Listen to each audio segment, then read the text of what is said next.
Trustee Brocchini, will you please lead the flag salute? I pledge allegiance to the flag of the United States of America and to the republic for which it stands, one nation, under God, indivisible, with liberty and justice for all. Thank you. Okay, I will read the land acknowledgement. The Pacifica School District acknowledges that we gather on the unceded ancestral homelands of the Ramaytush Ohlone people. As guests, we humbly extend our gratitude to the Ramaytush Ohlone elders and community. We recognize that we benefit from living and working on their traditional homeland, and we affirm their sovereign rights as First Peoples. As the original stewards of this land, the Ramaytush Ohlone understand the interconnectedness of all things and the importance of maintaining harmony with nature. Likewise, the Pacifica School District commits to teaching our school community how to be responsible stewards of this land. And Barbara, would you take the roll call? First, Trustee Berdal. Here. Trustee Brocchini. Here. Trustee Doggett. Here. Trustee Patel. Here. Trustee Villalobos. Here. Okay, the district digitally records the audio and video portion of the meeting. All recordings are kept in the superintendent's office for 30 days and are available during that time period for inspection by members of the public on district equipment without charge. Speakers wishing to address the board on agenda or non-agenda items, please submit your first and last name and the agenda item that you wish to speak on in the Q&A area of the webinar. Please do not submit comments or questions in the Q&A area. You will be called to address the board, your microphone will be unmuted, and you may speak up to 3 minutes. After you have spoken, your microphone will be muted. Okay, approval of the minutes of September 22nd, 2021. Okay, it is recommended that the board approve the minutes of September 22nd, 2021 regular meeting. Are there any questions regarding the minutes of September 22nd? Okay, I think, no questions? Okay, we probably won't go through the roll call thing in person because I can see you. Okay. Do I have a motion to approve the minutes of September 22nd? I'll make the motion to approve the minutes of September 22nd. Okay, do I have a second? I'll second it. Okay, and Barbara, will you take the vote? Well, I guess we Trustee don't have. Berdal. Yes? Trustee Brocchini. Yes. Trustee Doggett. Yes. Trustee Patel. Yes. Trustee Villalobos. Yes. The motion passes 5-0. Thank you. Okay, I guess we can switch back to We could taking actually- votes just by raising hands. Yeah, which we, and okay, we used to do in a lot. fact, that's one of the things we were going to ask is that if people could raise their hands and just hold them up just for a minute. Welcome to Barbara Bullock, who is our very new executive assistant and in this very first return. One of the things that would help us a lot is a nice little high Okay, hand. so when we take a vote, I'll just take the vote and we can just raise our hands like we used to do. Okay, approval of the agenda and consent agenda. All items on the consent agenda will be approved with one motion, which is not debatable, and which requires a unanimous vote for passage. If any member of the board, the superintendent, or the public so requests, any item shall be removed from that section and placed in the regular order of business following the approval of the consent agenda. Are there any questions regarding the approval of the agenda or consent agenda? No? Okay, do I have a motion to approve the agenda and consent agenda? I'll make a motion to approve. Do I have a second?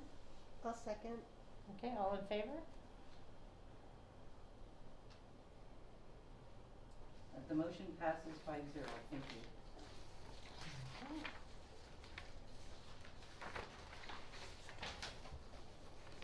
Okay, communications. Speakers wishing to address the board on agenda items or non-agenda items, please submit your first and last name and the agenda item you wish to speak on in the Q&A area of the webinar. Please do not submit comments or questions in the Q&A area. You will be called on to address the board. Your microphone will be unmuted and you may speak up to 3 minutes. After you have spoken, your microphone will be muted. Okay, LSEA. I am going to promote Megan Ellsberg to panelist. Give it just a minute here. There, she's coming on.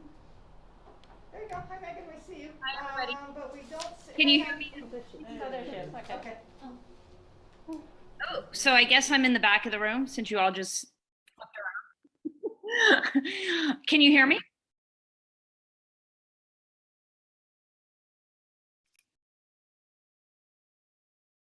Good evening. I can talk really loud. Should I talk really loud?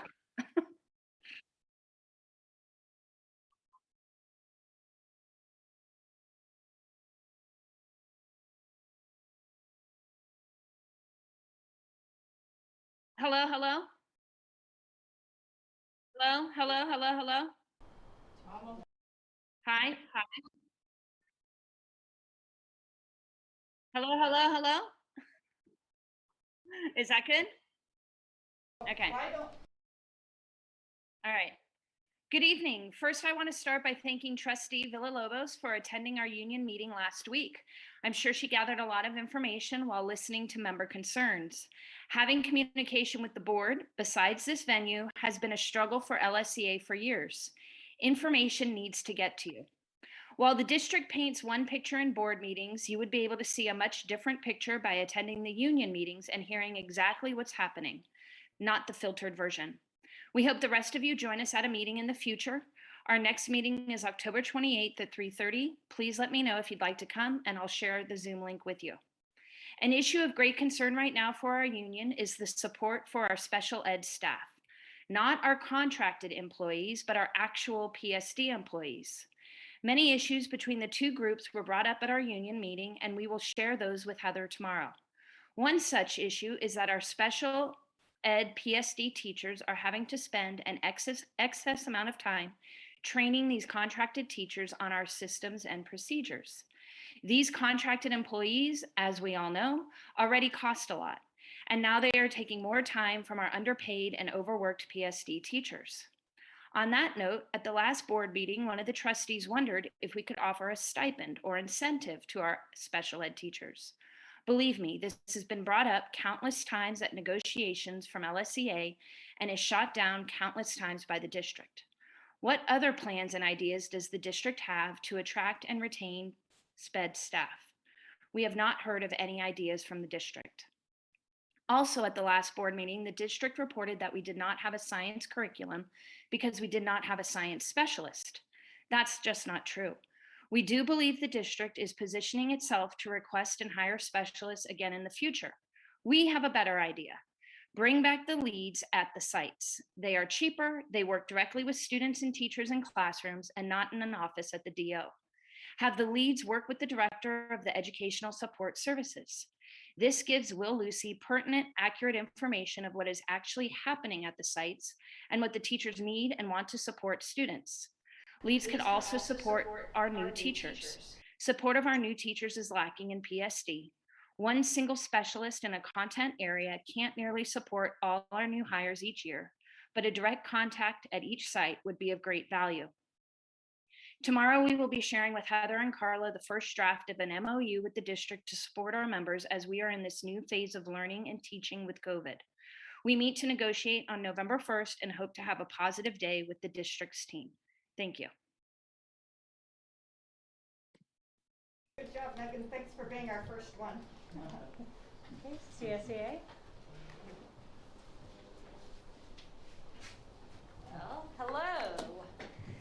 We must be getting somewhere if we're all in here in person. My name is Nicole Sayers, and I'm the president of the CSEA. Today, I would like to start by thanking the district for offering our paraprofessionals a 40-course training through CSEA called the Paraeducators Accelerated Training Hub, or PATH for short. It was offered to our on our PD day on Friday, and the courses range from the first day on the job to evidence-based practices, a series on autism, technology tutorials, health and welfare, stress management, and so much more. The paras can access this training until April 30th, 2022. This was a nice change because before the current administration, the paraprofessionals have not received up-to-date information and training during the PD days. Oftentimes, they were sent to the classrooms to go through curriculum or clean and organize the classrooms.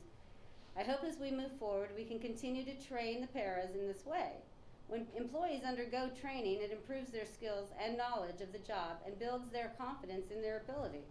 This will improve their performance and they will become even more valuable employees. I have heard nothing but positive responses about that training, all the trainings from them. Last month, I mentioned a couple of new positions that CSEA was hoping to ratify. One was a COVID Health-19 health assistant, and the other was an LVN position. I'm happy to tell you they were both ratified and will be posted as soon as possible. One classified department that I think really deserves a huge shout out is the maintenance department. They are working with a skeleton crew right now, but are always willing to help out when we are short-staffed. They have stepped up by driving vans for students because we are short on drivers, and they have been subbing for custodial staff when they are out. The staff of only 5, that should be 6, and maybe with a floater as well, are ready to even help through a go, although they have their own work orders to complete. As you move through the district and see a maintenance worker, please take a moment and say thank you. They are sometimes the forgotten heroes, but they really have been stepping up and they are taking on extra responsibilities to keep things running smoothly. After you come across a maintenance worker, continue to look around and see the classes are running, students are learning, kitchens are cooking, kids are playing, and the offices are busy. Always remember that the district would not have survived this COVID mess if it weren't for the dedicated CSEA and LSEA members who continue to do their best every day. I did run across one classified member this week who told me that they are leaving the district. I asked why and if there's anything we could do to persuade them to stay. They said that a teacher who previously worked here let them know of a position in South San Francisco and they would be getting an additional hour and making $4 more additional dollars per hour.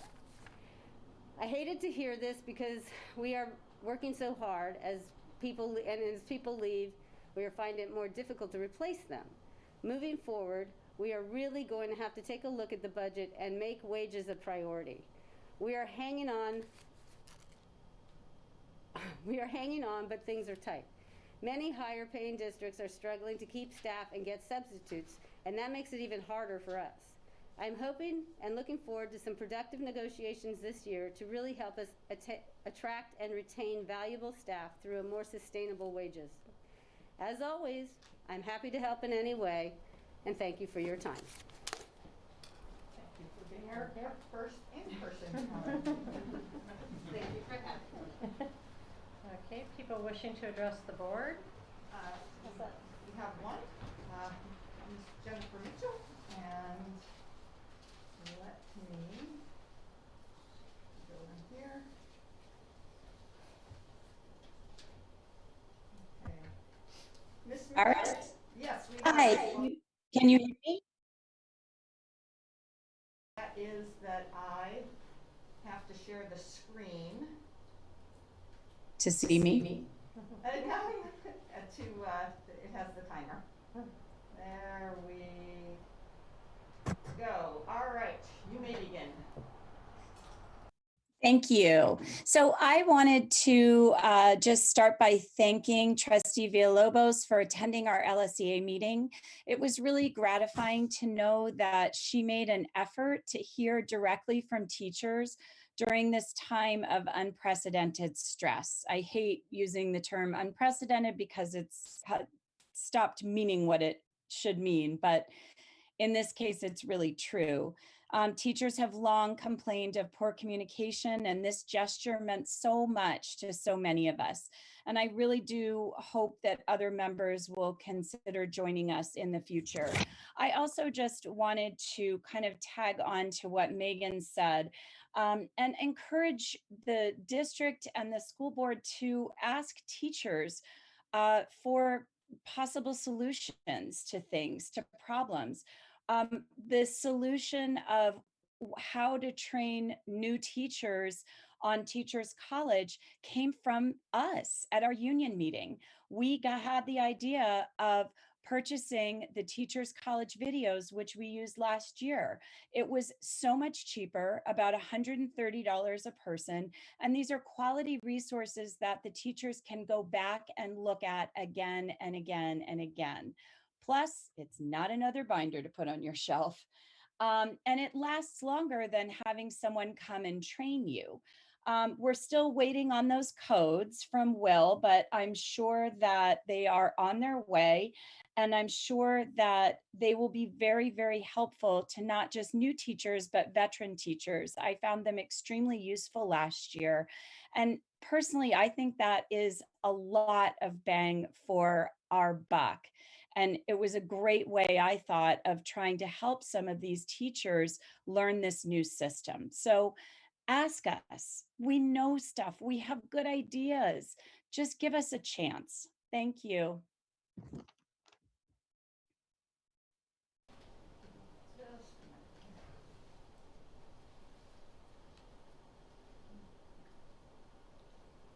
I wonder if she just covered it.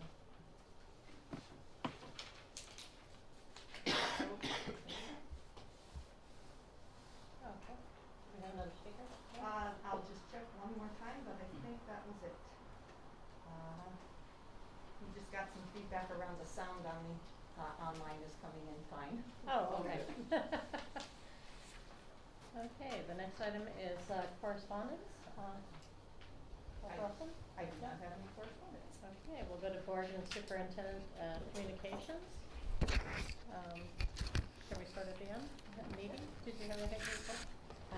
I attended the San Mateo County General Membership Meeting along with Trustee Burkini on the 27th, and then I had a one-on-one with Heather earlier in the month on the 23rd.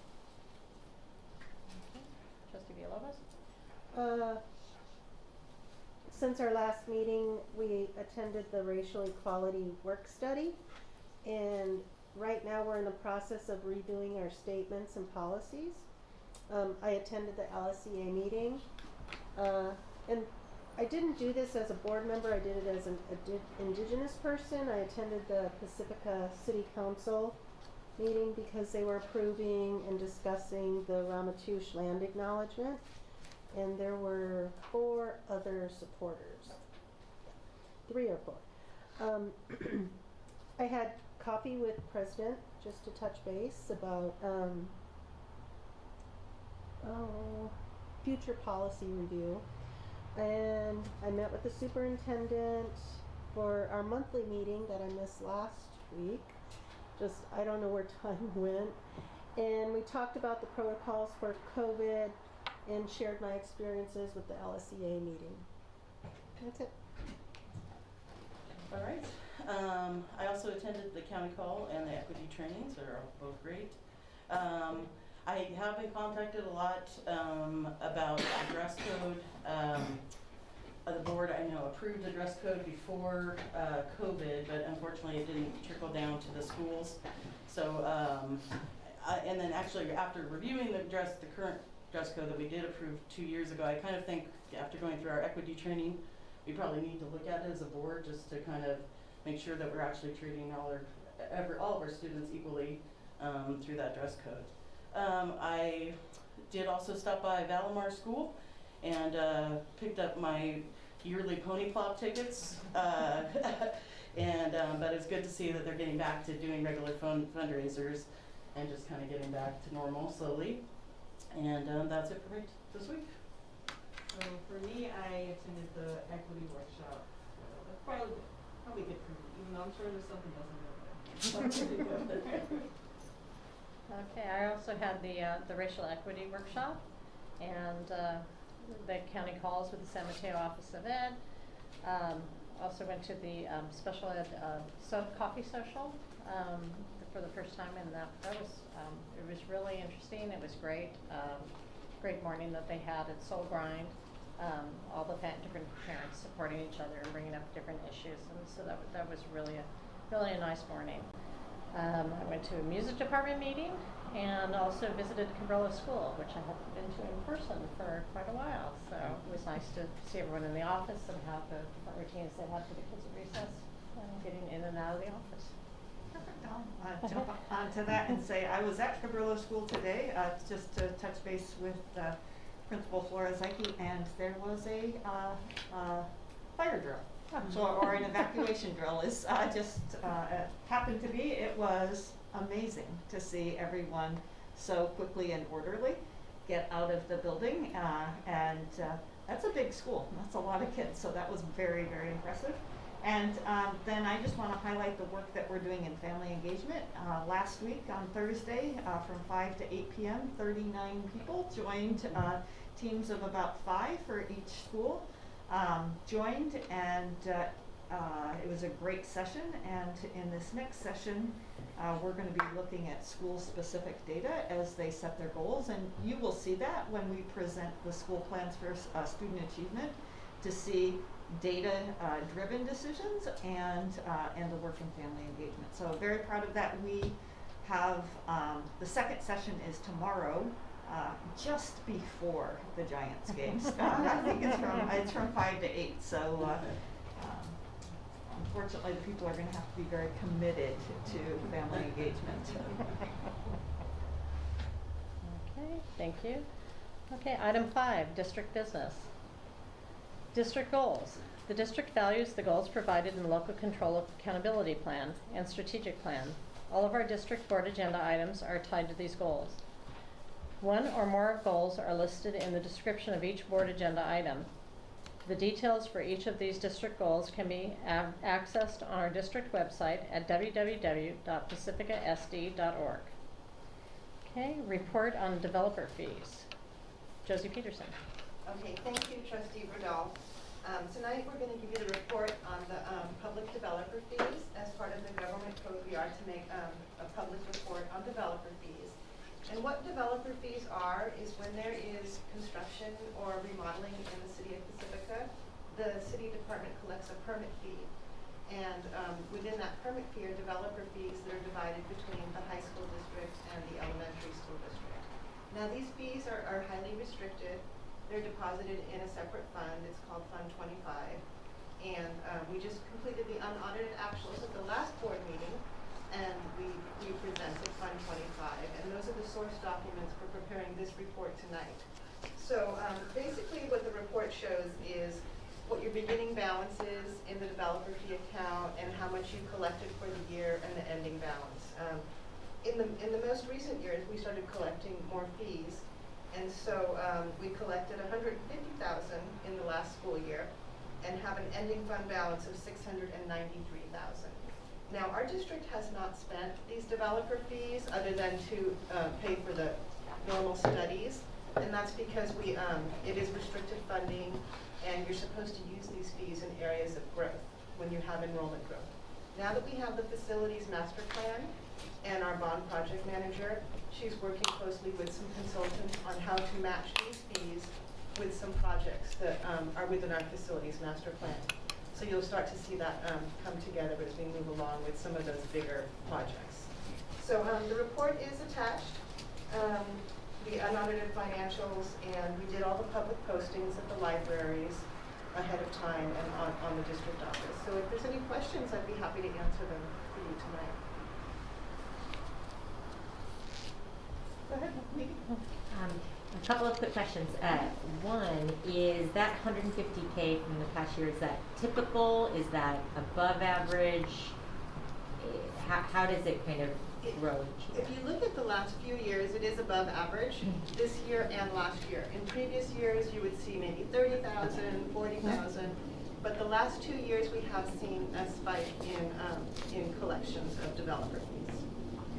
And then you said it's highly restricted and only used for enrollment growth, but it sounds like there may be other opportunities, even though we're not seeing enrollment growth, to use it with the master plan? Yes, exactly. And we get a study done, a developer fee study, and also we have contracted with King Consulting.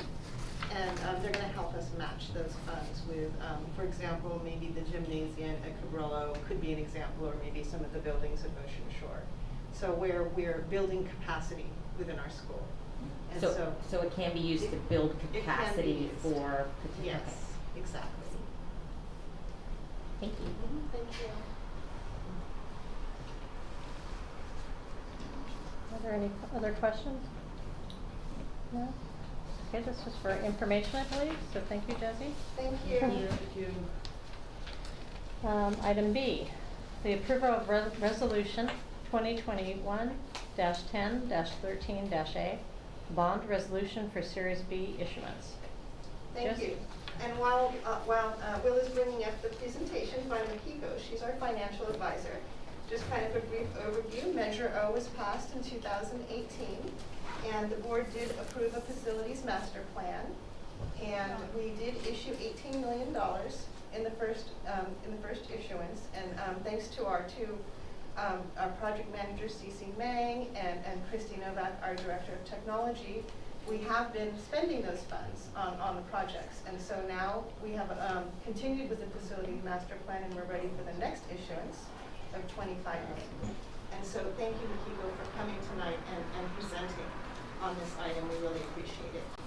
There were some copies of the presentation at the door if anybody wanted some paper copies. They have them on their desk. Oh, We are just waiting for the presentation to get posted. But we don't have one of these. We just tell Will to. That's how we do that. I am so sorry. I practiced and everything, and then of course, when it needs to happen, it doesn't happen. Let me try this again. Share screen. This is the presentation I want to share. Come on. Okay. Oh, it was up there for a while. Yes.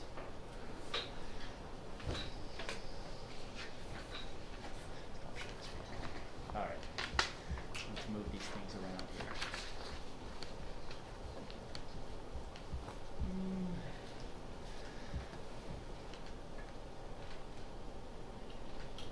I'm just gonna pull it up again.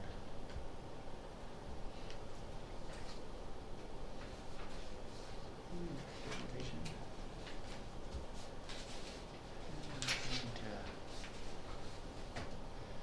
You are sharing your screen.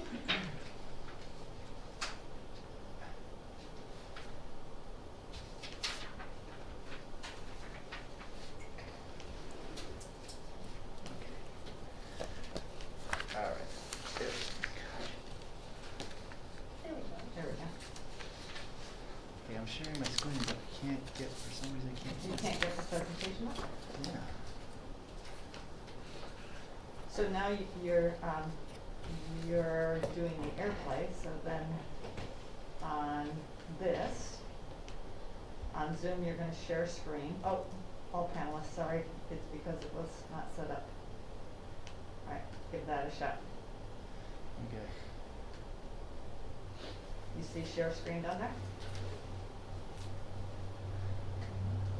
The little green button? Yeah, I'm trying to get back to that. I've lost my. I might be able to get it. Yeah. There's something on top there. Am I on Zoom?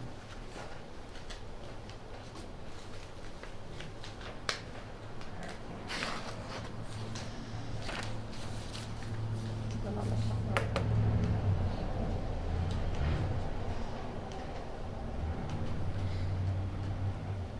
I'm gonna share my screen, okay? Yeah, I've completely lost Zoom now. I'm not even. I'm there, but I can't. I'm not here. Okay, so it's just gonna come up as slides, so let me share my screen. Share screen, got it.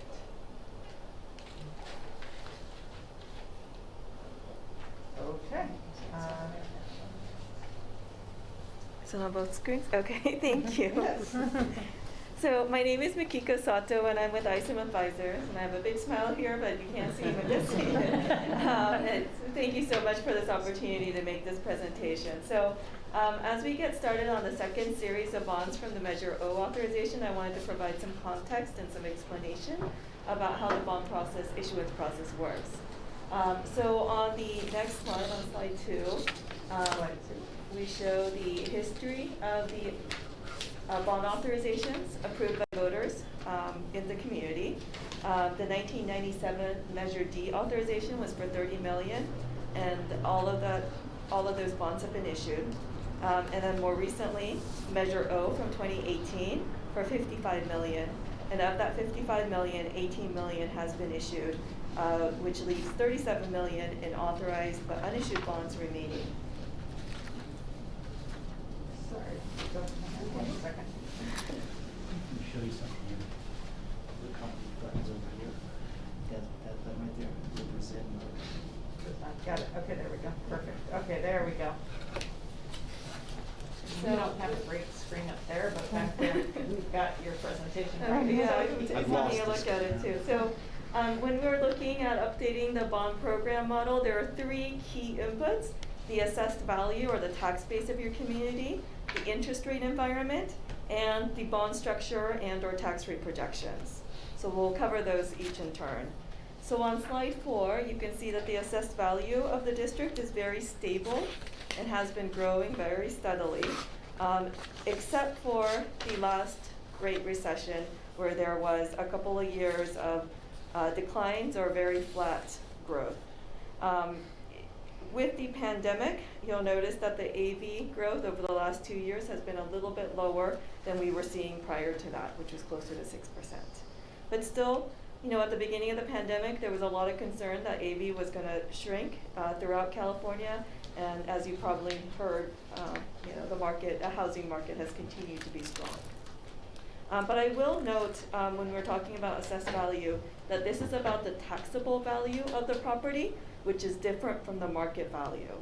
So just, in some cases, that's significantly different, especially for people who have owned their homes for a very long time. On slide 5, you can see the interest rate environment. The graph on the left-hand side shows the historical MMD rates, which is the benchmark municipal market yields that we take a look at. That's the assumed borrowing rates for a AAA rated issuer. And you can see really the trend line, it's pretty bumpy and volatile, but overall, interest rates currently are very low. The graph on the right-hand side is a snapshot of all the maturities in a yield curve, comparing the current yield curve, which is in the bluish green line, compared to the golden line, which is what the yield curve looked like in 2018. So 2018 wasn't a bad time to issue bonds, but we're just in a very extraordinarily low interest rate environment. And moving on to slide 6, there's a lot going on in this chart, so bear with me. The grayish line on the top, that represents the projected revenue based on a $30 per $100,000 in assessed value tax rate. That line increases over time because we are projecting that your assessed value will grow over time. So even though the tax rate stays consistent year over year, the revenues grow. The bars on the bottom represent the debt service associated with different series of bonds from Measure O. The red bars represent the actual Series 2018, or also called Series A bonds. And the golden bars represent the debt service associated with the Series B bonds. And finally, the bluish, greenish bars represent the estimated debt service for the Series C bonds. And what I wanted to note here is that you'll see with the red bars that we structured those bonds so that the debt service will dip down in 2022 because we were anticipating that the district will issue the second series of bonds. So we often get the question, we're issuing more bonds, does that mean an increase in tax rates? And the tax rate depends on the AV, but overall we're trying to structure these bonds to keep tax rates consistent, so that the new structure of the new bonds will fit in kind of like a puzzle to keep overall tax rates stable. These bonds will be structured as traditional current interest bonds with a 30-year repayment term, so very standard, straightforward types of bonds. On slide 7, I also wanted to show the board the history of the bond program tax rates. Hang on 1 second, there we go. Sure. And that's broken down by the 1997 authorization and the 2018 authorization. Frankly, I couldn't find the original ballot language for the 1997 authorization because it was so long ago. But you can see over time that that tax rate has come down because the tax base has grown larger than originally projected. And for the 2018 authorization, We estimated that the highest tax rate associated with that bond authorization would be $30 per $100,000 in assessed value. And you can see there that we've been under that level every single year since we started issuing bonds from that authorization. So the district board will be considering a bond resolution authorizing the issuance of the Series 2021 bonds, which is the second series of bonds from the Measure O authorization. Not only does the resolution authorize the issuance of the bonds, but it also sets a number of parameters. Specifically, 4 of the key ones are listed below, which is to limit the par amount to $25 million, the maximum term to 30 years. Under government code, you can go up to 40 years, but 30 years is a little bit more conservative. A maximum underwriter's discount of $3.50 per bond, and the maximum true interest cost of 5%.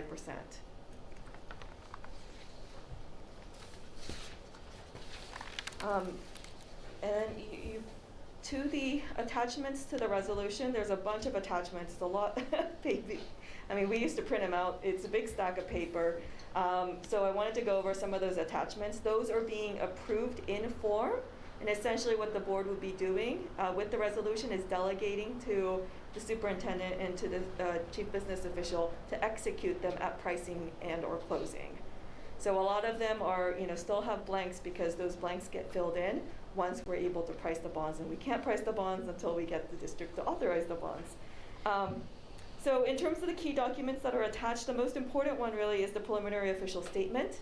That's probably the biggest document, and that's the offering document that will be distributed to investors so that they can make a decision on whether or not to invest in the bonds and at what level. So that's the key document to look at. There's also a continuing disclosure agreement, a bond purchase agreement, and the paying agent agreement. And on slide 10, these are some of the, under SB 450, we need to share these 4 statistics, good faith estimates associated with the Series 2021 bonds. So we are currently estimating the true interest cost, or the, what is essentially the average borrowing rate on the bonds, to be 3.37%. The finance charge of the bonds, so costs associated with issuing the bonds, to be $265,000.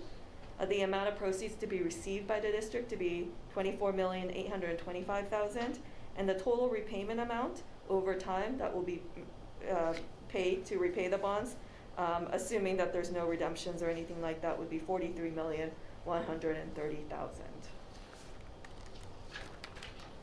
So in terms of the issuance schedule, we're making the presentation to the board tonight, and asking the board to consider the resolution approval.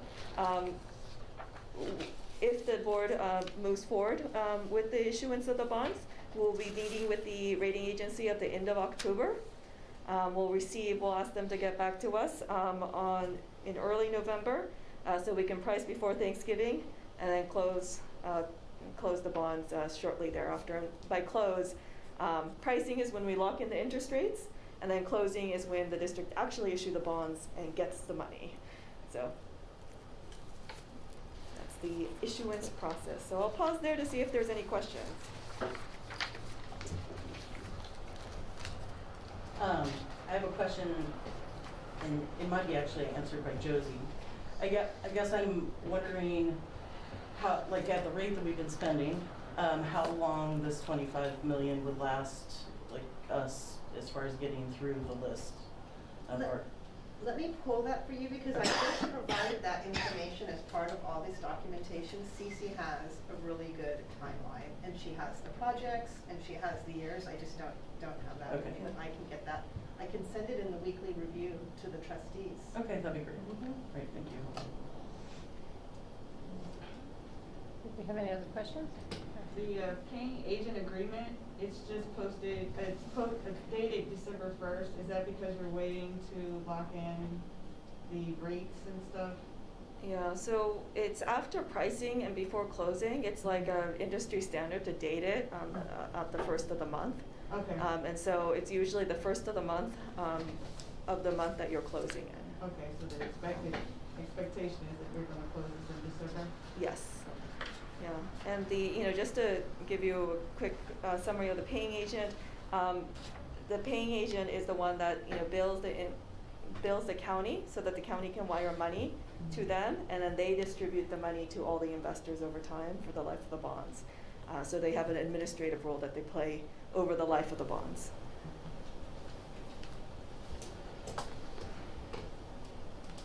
Any other questions? Yeah, I have just a couple of quick questions, and I think this is also probably for Josie. I'm also very curious to see the spending pattern. And one question that I have is there a way we can share that information publicly so that the community can see, the 18 million went towards this 25 million is going towards that? Because I was trying to look online to even find myself kind of how that money was being spent, and it was hard to find. So it's just a question if that's something we can. Yes, definitely. As part of the oversight, we have a bond oversight committee. Okay. And we meet with them, and we do a presentation, and it shows exactly which projects have been completed and how much the projects were. And then we also have like a projection of what projects are coming up. So it is a public, first we do the oversight meeting with the oversight members, and then we do it in public at the board meeting when one of the oversight members reports out. And we are still recruiting additional bond oversight members. For those listening, we do have that on our website, and we've advertised, and we would like to still get some more members to be on our bond oversight. Does that help answer the question? It does, and I think that would be great, kind of the report coming out of those oversights. How many, you're supposed to have 7? Yes, Yeah. And right now we have 2, Okay. if I remember correctly, because we had a resignation. Okay. We actually had 2 resignations because one person relocated and one person had a conflict of interest. So 2 people have resigned. Okay.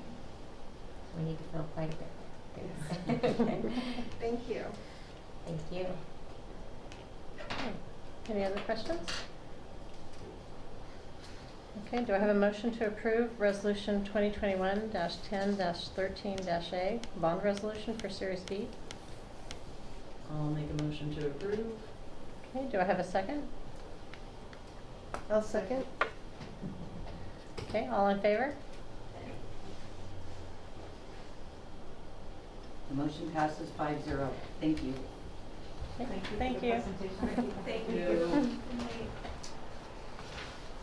Okay, item C, approval of ESSER 3 expenditure plan. Will Lucy? You want me to pull that presentation up? There's no presentation, there's the perfect, actual sorry. document. Got it, fine. But you- Then let me move back to my agenda right here. And I apologize, something's going on with my connection or something. It's probably human error, me.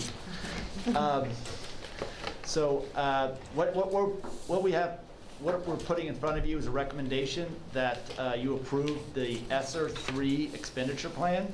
All school districts, just a little bit of a background, all school districts that receive elementary and secondary school emergency relief funds under the American Rescue Plan Act, referred to as ESSER 3, are required to develop a plan for how they will use the ESSER 3 funds to, at a minimum, address students' academic, social, emotional, and mental health needs, as well as the opportunity gaps that existed before and were exacerbated by the COVID-19 pandemic. The plan must be adopted by the local governing board or body at a public meeting on or before October 29th, 2021, and must be submitted for review and approval within 5 days of adoption by the San Mateo County Office of Education. So the plan that, in developing this plan, what we were able to do is, in order to get community input, because this recommendation came so late, we were able to actually use plans that we already had existing, including our local control accountability plan and our expanded learning opportunity plan. So much of the plan that you have in front of you is actions and goals that we're taking out of that, but are in alignment with the ESSER 3 expenditure plan requirements. So I can pull it up, or if you have any questions, I can address anything related to the plan. I just have a quick question. Yes, yes. Sorry, I'm gonna ask so many questions. That's tonight, okay, Vern, that's I okay. apologize. Yeah. And this is a little bit skipping around, but given the iReady results that the district has, did that impact the way that you looked at how to allocate the ESSER funding? Actually, the idea of having an iReady diagnostic and finally having really a comprehensive assessment plan that's benchmarked and is progress monitoring in both math and English language arts, that was part of the plan to make sure that we continue that process, that we are constantly monitoring it. So yes, it does affect it just by the fact that we are actually utilizing it and administrating it and going through a process of analyzing results and creating action plans out of it. So yes, those were tied very closely to the ESSER plan. Great. I'd love to continue to hear your thoughts, given the results on the kind of spending breakdown. As I look at how the funds are spent, do we need to kind of rethink that, given the results, for more support for students in ELA tutoring or what have you? Yeah. Would love to understand that.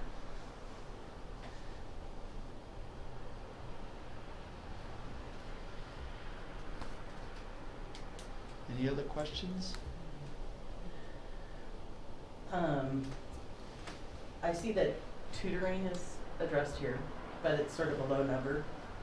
And I just, as we get through talking to the iReady, I think we need to make sure we're considering doing tutoring at all the sites, like just really some intensive work there.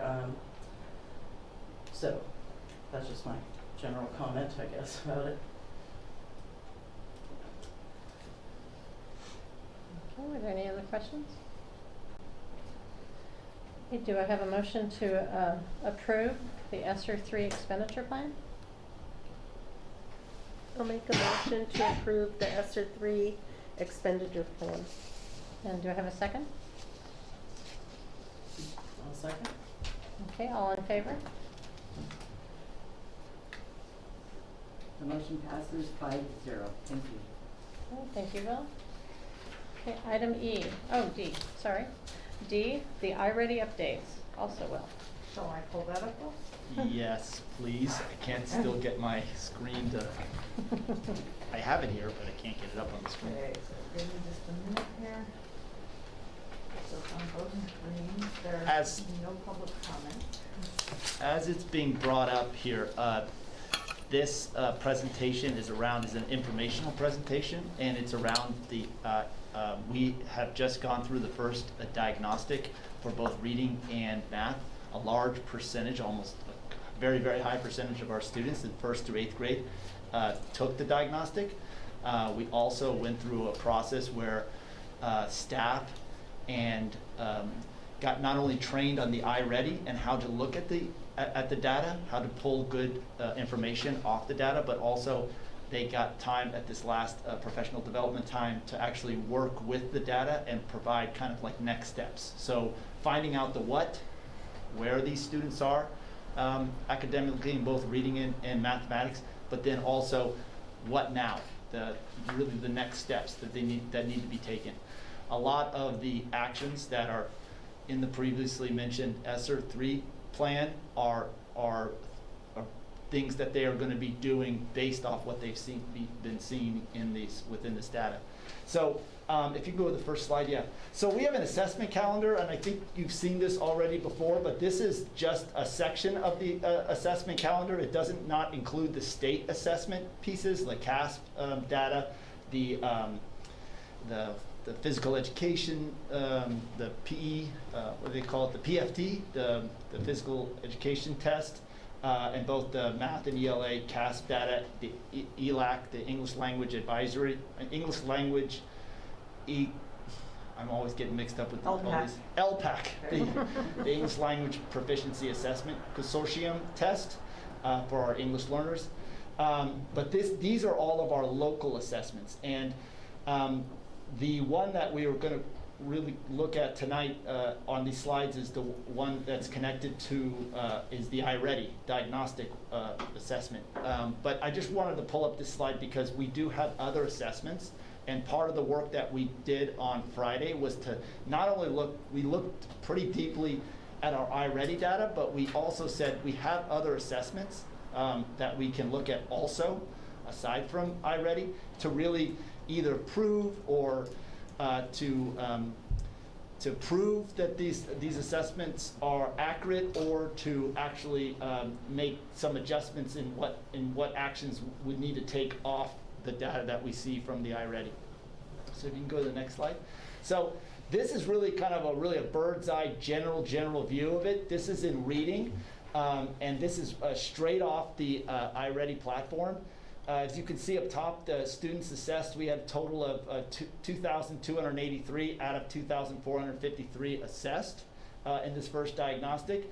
And that first bar there just tells you where our students are at in general, from mid or above grade level all the way to 3 or more grade levels below. As you can see, we have our largest percent are at the 1 grade level below stage, which is in some ways expected because of what we've just come out of. And then below that was the placement domain. These are the domain areas of phonological awareness all the way down to comprehensive and formal text. This was very valuable for the teachers and the sites to look at because it didn't only give them a general idea, but it also gave them specifics, like what specific areas within reading that they might want to look at or might want to dive more deeper down into. So that was the reading. And then the next slide that comes up is it was breaking down by grade levels. It was important to look at it by grade levels because that was a big, huge question mark that kind of came out of the pandemic. Is that when we look at who was really the most affected by the pandemic, or where possible opportunities to learn or learning loss occurred, was there specific grade levels or grade level bands that were affected the most? So this is at a district level, and as you can see, like phonological awareness. It's pretty predictable that when you're in the lower grades, you might have a higher number of students that are at what's called the need analysis, meaning that they're in those bottom 3 groups, 1 grade level below, 2 grade level below, or 3 grade levels below.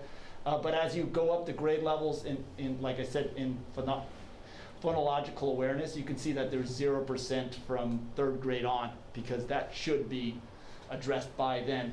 But this was really, this was a good opportunity for grade levels. And again, on that October 8th day in particular, they did get together by grade levels and look at their specific grade level data. And to see really areas that they really want to make sure that they focus on, or teaching practices that they wanted to change or adjust so that they can address those areas that are, are huge, that we had larger percentages of in those areas. So this again is in reading, and it's by domain, but it's just breaking it down by grade level. And then we move over to math. Oops, sorry.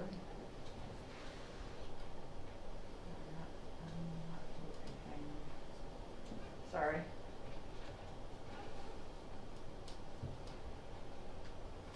Frozen here. Sorry. Going back. Okay, we're reading. And then math. The next one should be math.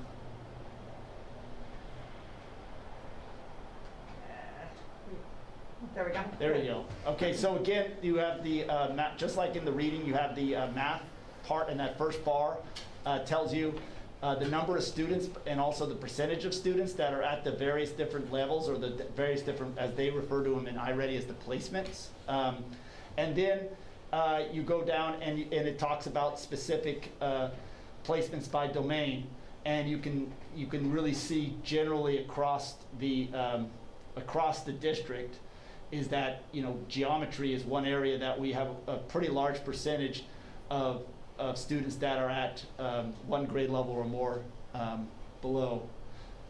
grade level. And then if you go to the next slide, again, it breaks it down by grade level.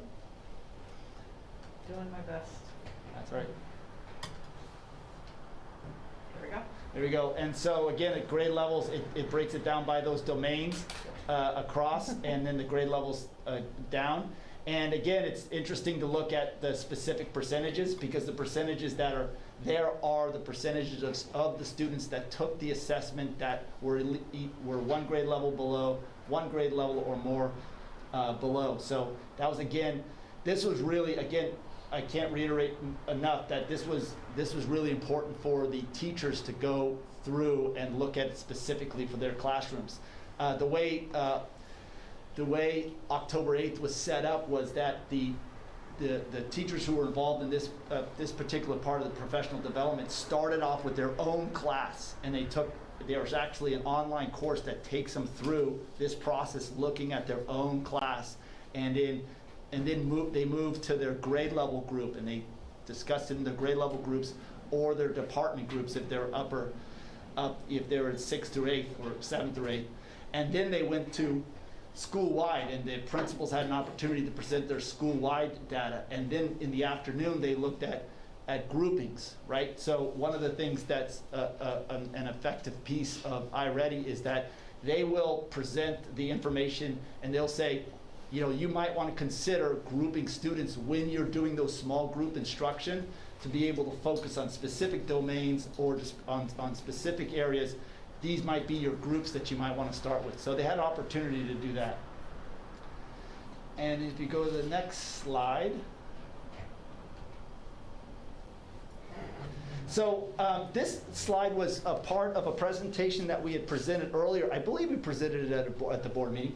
And this was our kind of overall goal moving in, is that we wanted to, coming out of the pandemic, we wanted to know where each student was, right? So that was the what, right? So that was our first thing. And then we wanted to make sure that we allowed time, and it's been very difficult trying to find time, because if you can imagine, all these students are coming back into the schools, they're really focusing on the social, emotional, and the health and the well-being. You know, teachers are really working on that part of it. To find time for them to actually sit down and look at the data that comes from this diagnostic was really important for us to do. And that's why we dedicated that entire day, and we dedicated a couple of Wednesday afternoons for that purpose. And so that was that second part, analyzing the data and collaborating and looking at that.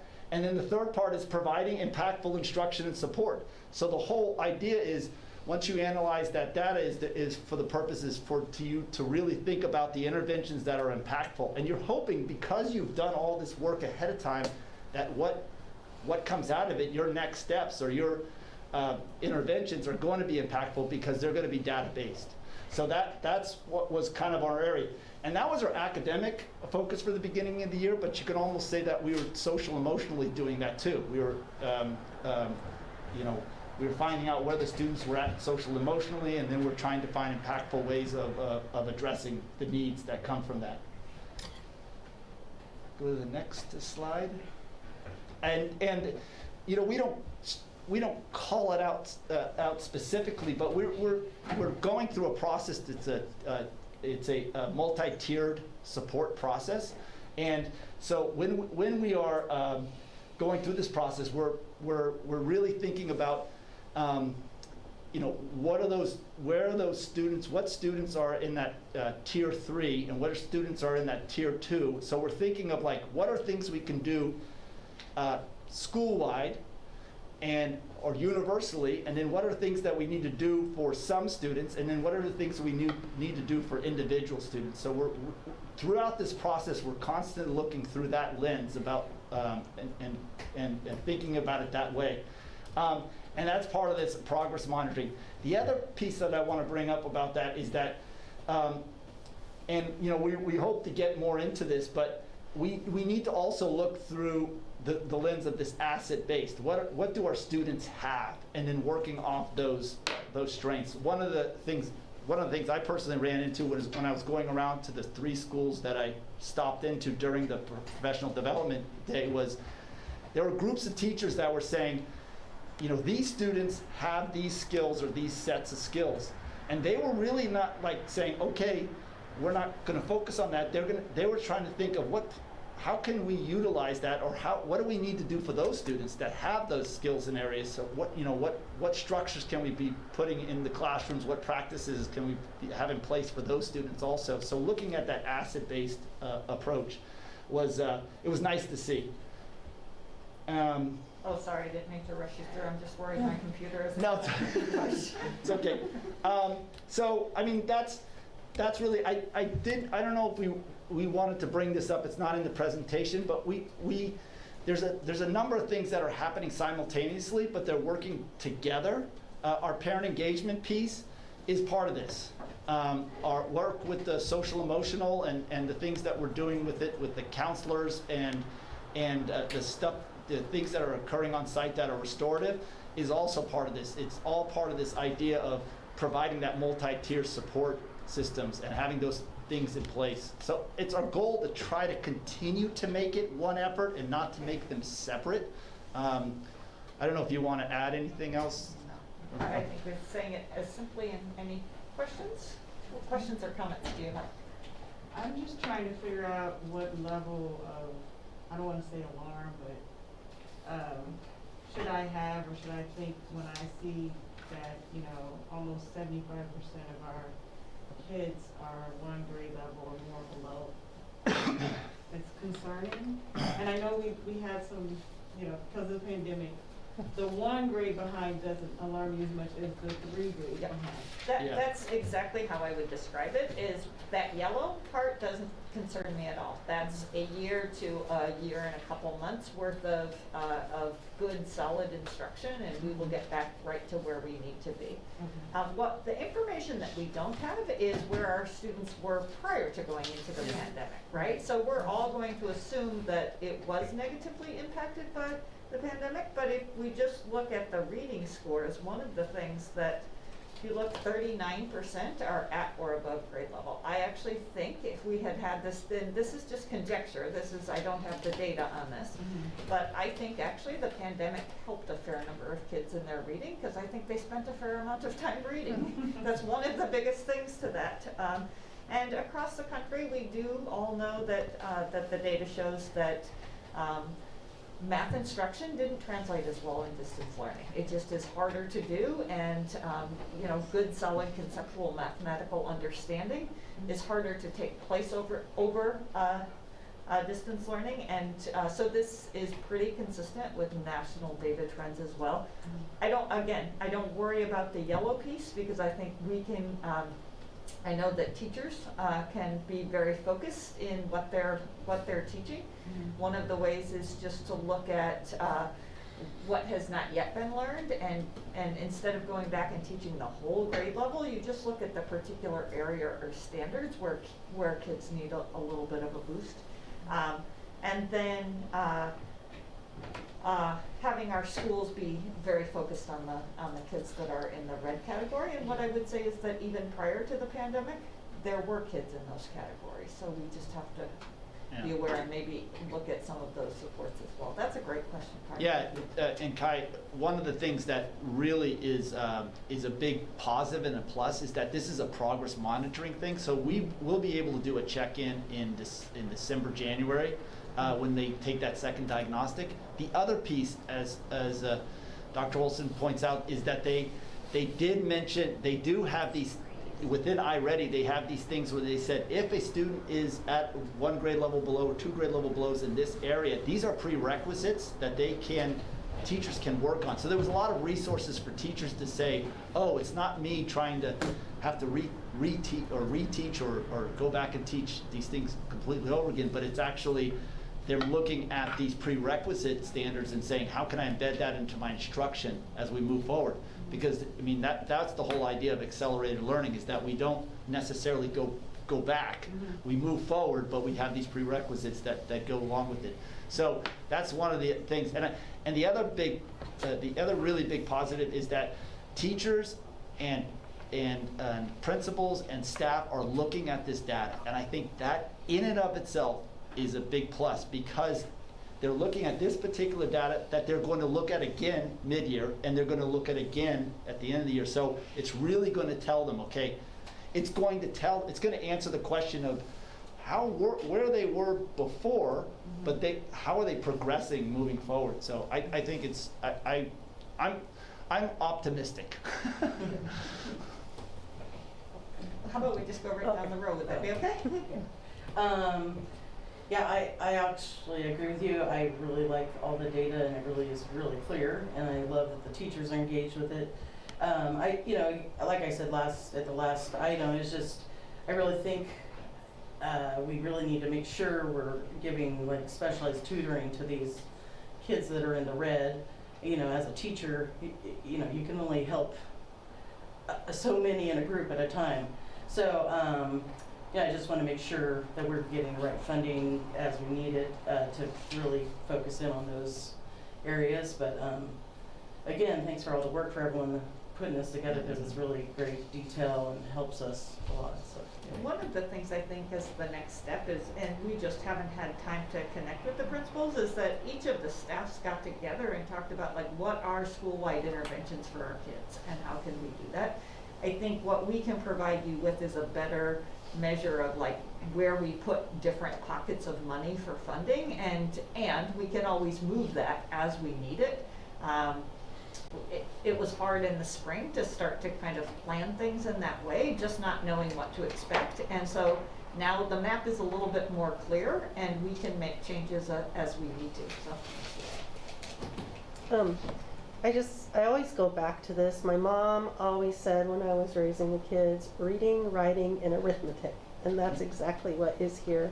And it's really easy to read. My concern is the red. Are we going to use some of our tools like the SST process, student success teams, to help them get up? I'm just curious. So I'll just use one example of one conversation with the principals is when they first saw this the very first time, one of the principals, when this is your dashboard, you can click on that and your names come up, and so you can see who those names were. And that principal said, listen, these kids are either receiving special ed services or we've had SSTs for them. Like that's one way of making sure that that's clearly, like if they have, it's not necessarily a qualification for special education, but if they've not had an SST, they will absolutely have an SST. Like that's one of our goals, is to put in place that, some schools call it a screen team or an SST process, but it's student success process, right? And so we think that a fair number of the kids in the dark red are probably already receiving services, but again, when we look in January, what we want to do is there motion, is there progress for those kids? So, thank you, that's a great question. I just have a couple of questions. So first of all, I said this before when you brought up that you were doing iReady. I commend the district in doing iReady and diagnostic assessments. I think it's fantastic, especially coming out of the pandemic. So to all the teachers and the staff that help with that, great to see the data, and thank you for that. I would just agree with Trustee Doggett on the math portion in particular. It is concerning, especially when you look at number and operations being a concern across grade levels, and how we can look at that. And I don't know if this correlates or doesn't correlate with the state assessments. So if I look at, I know we haven't done state assessments in some time, but I don't know if there is any correlation that we can glean to say this is showing, significant challenges this year. So that's one question. I don't know if there is a correlation or not. Actually, I can answer that real quickly for you.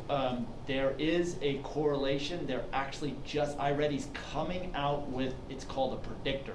Okay. It can predict what you possibly will get on the state assessment. So, but that's just come out. I just learned a little bit of information on that, and I know it's probably going to be, if you want that, it's another cost. No, it's actually, I think it's not necessarily a cost. I do think you have to be very careful because it can be a huge Yeah. distractor. And I want to be crystal clear with everyone that we are not doing this to raise our state test Yeah. scores. We are doing this so that we know where our kids are coming out of the pandemic. It will probably obviously help, but you know, sometimes districts present it as like, this will raise our scores. And this, you know, this is the scale that we step on at Weight Watchers, is how are we doing right now? So you have to be kind of careful when a big commercial product like that sells you bells and whistles, because it takes people down a lot of distracted paths. And I'm really proud of our staff, and you know how this was hard for teachers to do something as we just came back. And I want to give a huge shout out to our library and media techs who made sure that our Chromebooks were ready to go under the wire, and that was just super excellent. So great question. Thank you. Keep going. Yeah, so thank you for that call out. I was more thinking, is there any way that we can look at the past data to say this is, you know, like what placement levels or what standard levels? I don't know. It's hard at this time because we Yeah. really didn't have CAST data for 2 years. I know, So yeah. it's. But some, yeah, okay, fair enough. So the second question that I had, and this is again just a question around the assessment procedures for diagnostic tests.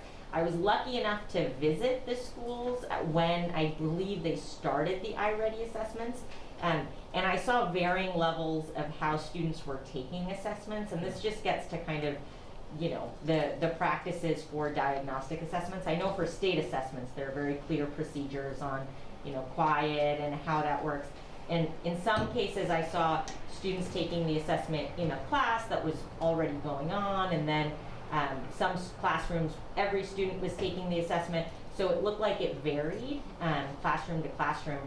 And I wonder if there are set procedures that we offer teachers around the diagnostic assessment. Yeah, there's actually set procedures within iReady that tell you that, okay, this is the way you should be giving it. Okay. Now they do give options, like if you wanted to, I think it was because of the pandemic, if you wanted to have them take it outside of school, we didn't. We said, you know, they want to take it during time, set out times, but there was specific, you know, procedures that they went through. There was this, it was a video that they showed them, okay, you start doing this with this. Now, I do know, full transparency, that some of them were trying to get it done within the window. Yeah. So they probably, if a student was out or the student is out for a couple of days and they wanted to make sure that they were in there, we kept extending the window a little bit so that they would be able to not do that, but it sometimes, you know, the teachers wanted all their students to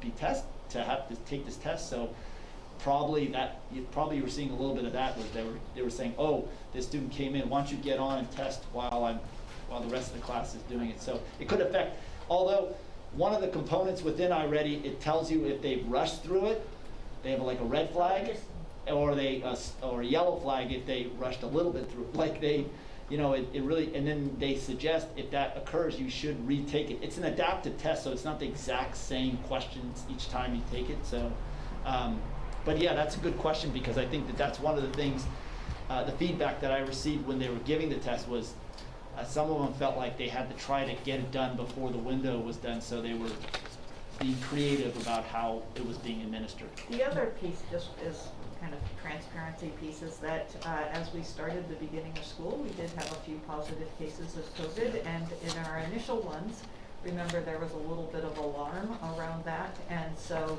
a few more kids missed more school than they typically would have, and I don't know whether that impacted the results, but it did definitely impact the rollout of the first one.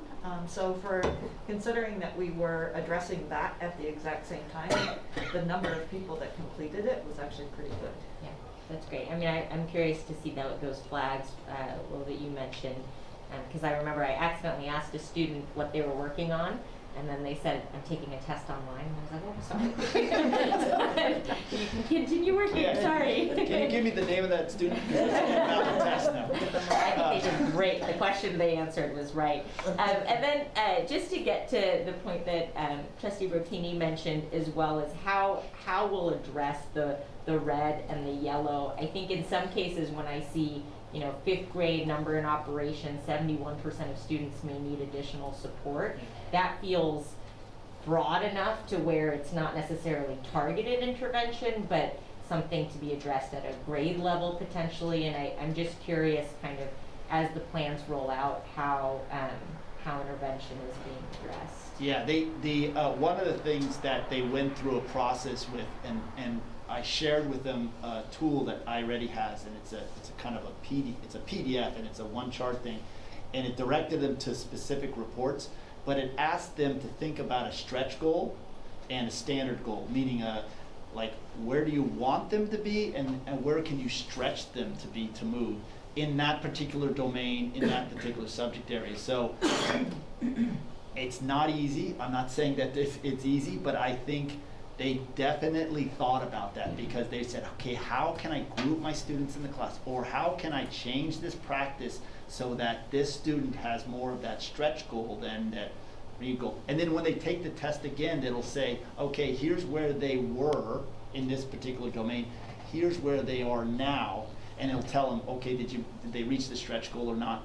And then that'll tell them to adjust their practices or to keep their practices going within that. So it's really interesting. I just wish we had a lot more time to kind of like break things down. I know teachers are doing it. I know teachers are looking at it. I'm getting emails constantly of saying, I saw this report and I don't understand, or I was on iReady Central and has this resource because I have 3 students that are, you know, so they're obviously looking at it and doing it, but it's a lot to look at, and it's a lot to plan off what they see. So our next 2 meetings, so our next big thing to do is our single plan or our school plans for student achievement, and we're not quite clear on whether we'll be able to finish them in time for our next meeting, but in this meeting and the December meeting, I think you'll see some of that, is you'll see some of those ideas, and then from there we can pull out what are the things from the district. Is you know, our challenge is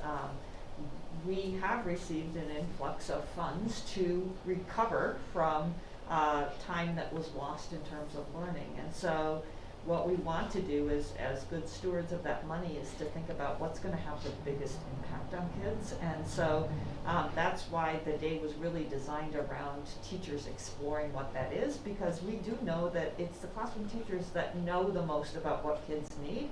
And for us to come through and say, I actually started the day saying there is no silver bullet. Like, if there was one thing that could help all these kids recover really quickly, everybody in the world would be doing it. And we know, you know, there are products, there are digital products. There's one that goes along with iReady. We know the kids that have been most impacted by the pandemic and distance learning really need a human touch on that end. Like, they need some recovery. So we look forward to hearing what those plans are, as well as, you know, other ideas that can get shared, so that, you know, in the next 2 years, that we can be really focused on helping kids recover from that. there's some districts that have, this is their 2nd or 3rd year using iReady, and they say they're still discovering new things and working things. So we also have to keep in the back of our mind, this is new to everybody in our district, so we're just trying to, you know. And my very last question, so sorry, is have we, so I know the October 8th PD day, or I may have gotten the date wrong, but a large portion of that was looking at data and really digging into it. Is there PD also that the district has invested in and planned going into the rest of the year around, looking at iReady data and helping teachers plan and giving teachers that time to? So the next time that we give it is in January, and that there's a Wednesday afternoon that's planned as a result of that one. And we've been doing them virtually because it's easy and convenient. We may, so in our really dream of dreams, and people would laugh at me when I say that, it would be that a grade level would have a morning to sit together and look at that data and make some decisions. And that would be in addition to like the district PD day. And we've done those as data dives that require substitute teachers, and that's one of the reasons we went to the October 8th piece of that. So we don't have anything like it's solidly this. We just know that there will be at least 2 more sessions with iReady, and those typically are about an hour. They're online.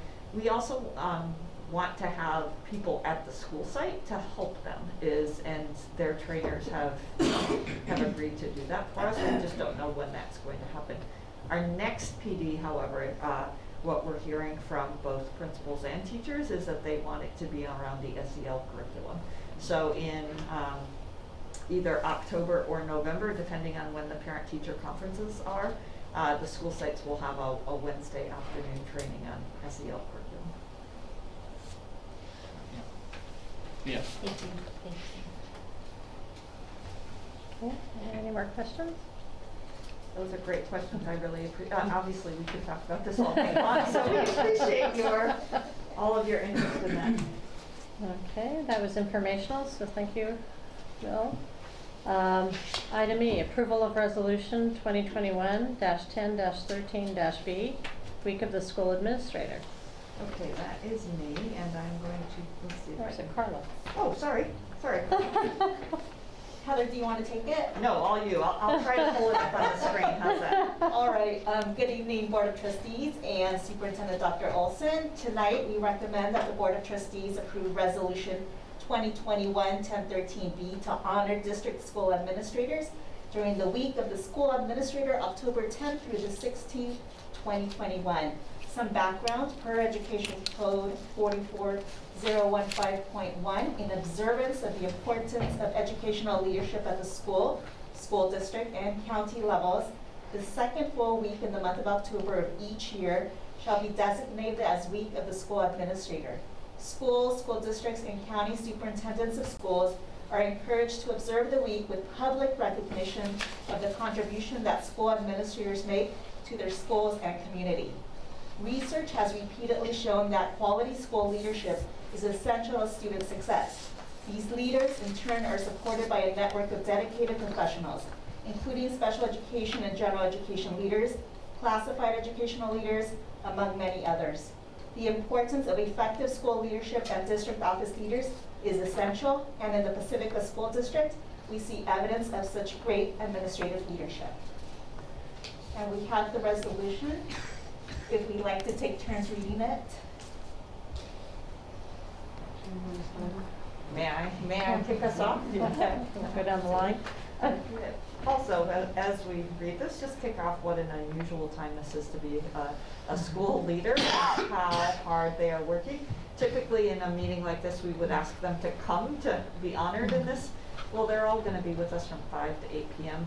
Tomorrow night, and so we're not going to ask them. There may be a few of them online, so thank you, administrators, for joining us.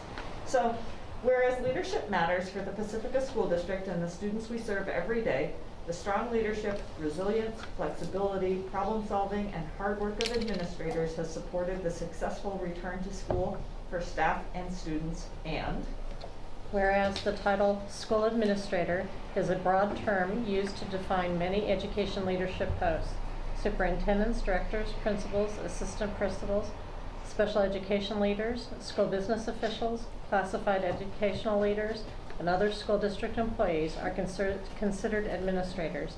And whereas dedicated leaders have preserved through the ongoing pandemic by prioritizing the health and well-being of students and staff, by contact tracing for positive cases, keeping students connected to school, communicating with families, and ensuring that children have access to meals. And whereas school administrators have reimagined their roles to meet the challenges of the ongoing pandemic by working alongside the staffs to support COVID pool testing, substituting in classrooms, implementing health and safety guidelines, and adjusting as guidelines or needs change. And whereas administrators are lead learners who work hard to stay focused on improving instruction for students by attending professional development alongside their staff, collaborating with their colleagues to share best practices, and supporting staff so they can focus on teaching and learning.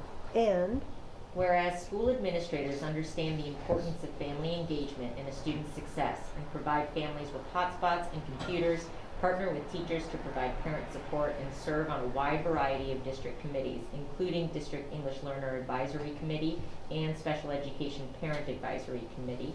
And whereas school leaders team with parents, volunteers, community partners, and staff to meet the needs of our students and families, and we believe that our employees' response in serving children during these challenging times serves as an example of selfless public service and pride in our community. And whereas the state of California has declared the week of October 10th through the 16th, 2021 as the week of the school administrator per Education Code 44,015.1, and Therefore, may be it resolved that the Board of Trustees strongly encourage all members of the district community to join us in personally expressing appreciation to our school leaders for their dedication, commitment to students, families, and staff of the Pacifica School District.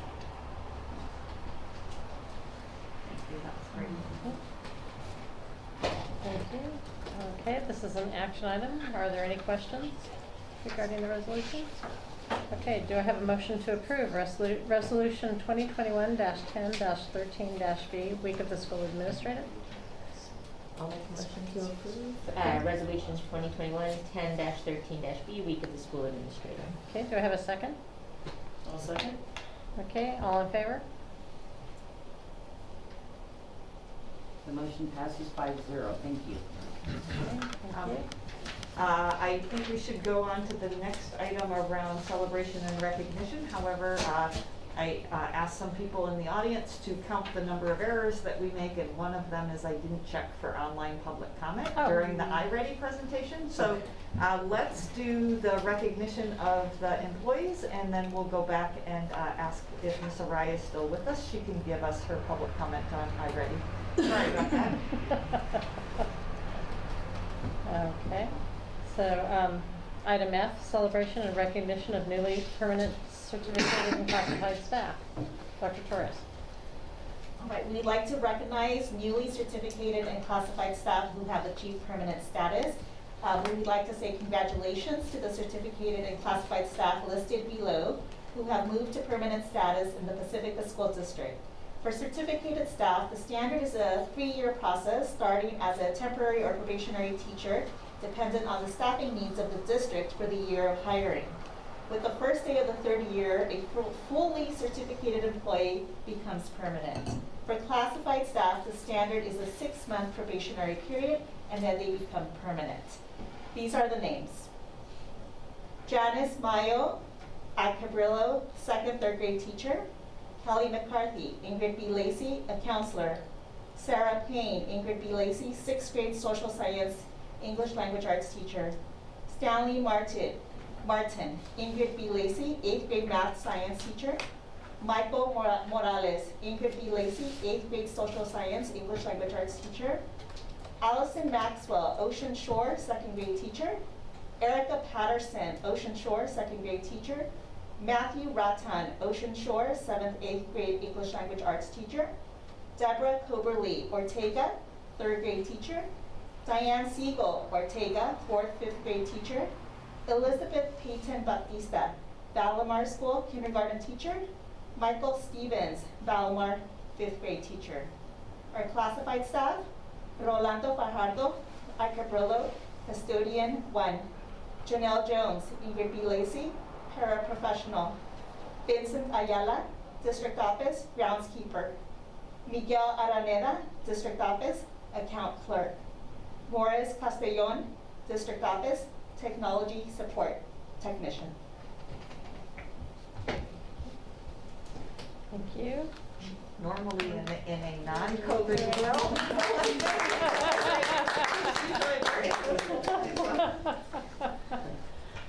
Okay, do we need to go back to the? Yes, we absolutely will. So. Congratulations, everybody. Congratulations.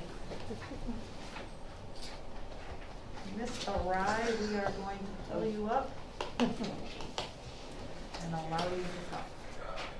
Sorry about that. There you go. Hi there. So I feel kind of silly now talking about iReady, but just because No, that's not a huge deal. Just because I think I was a little emotional during the presentation.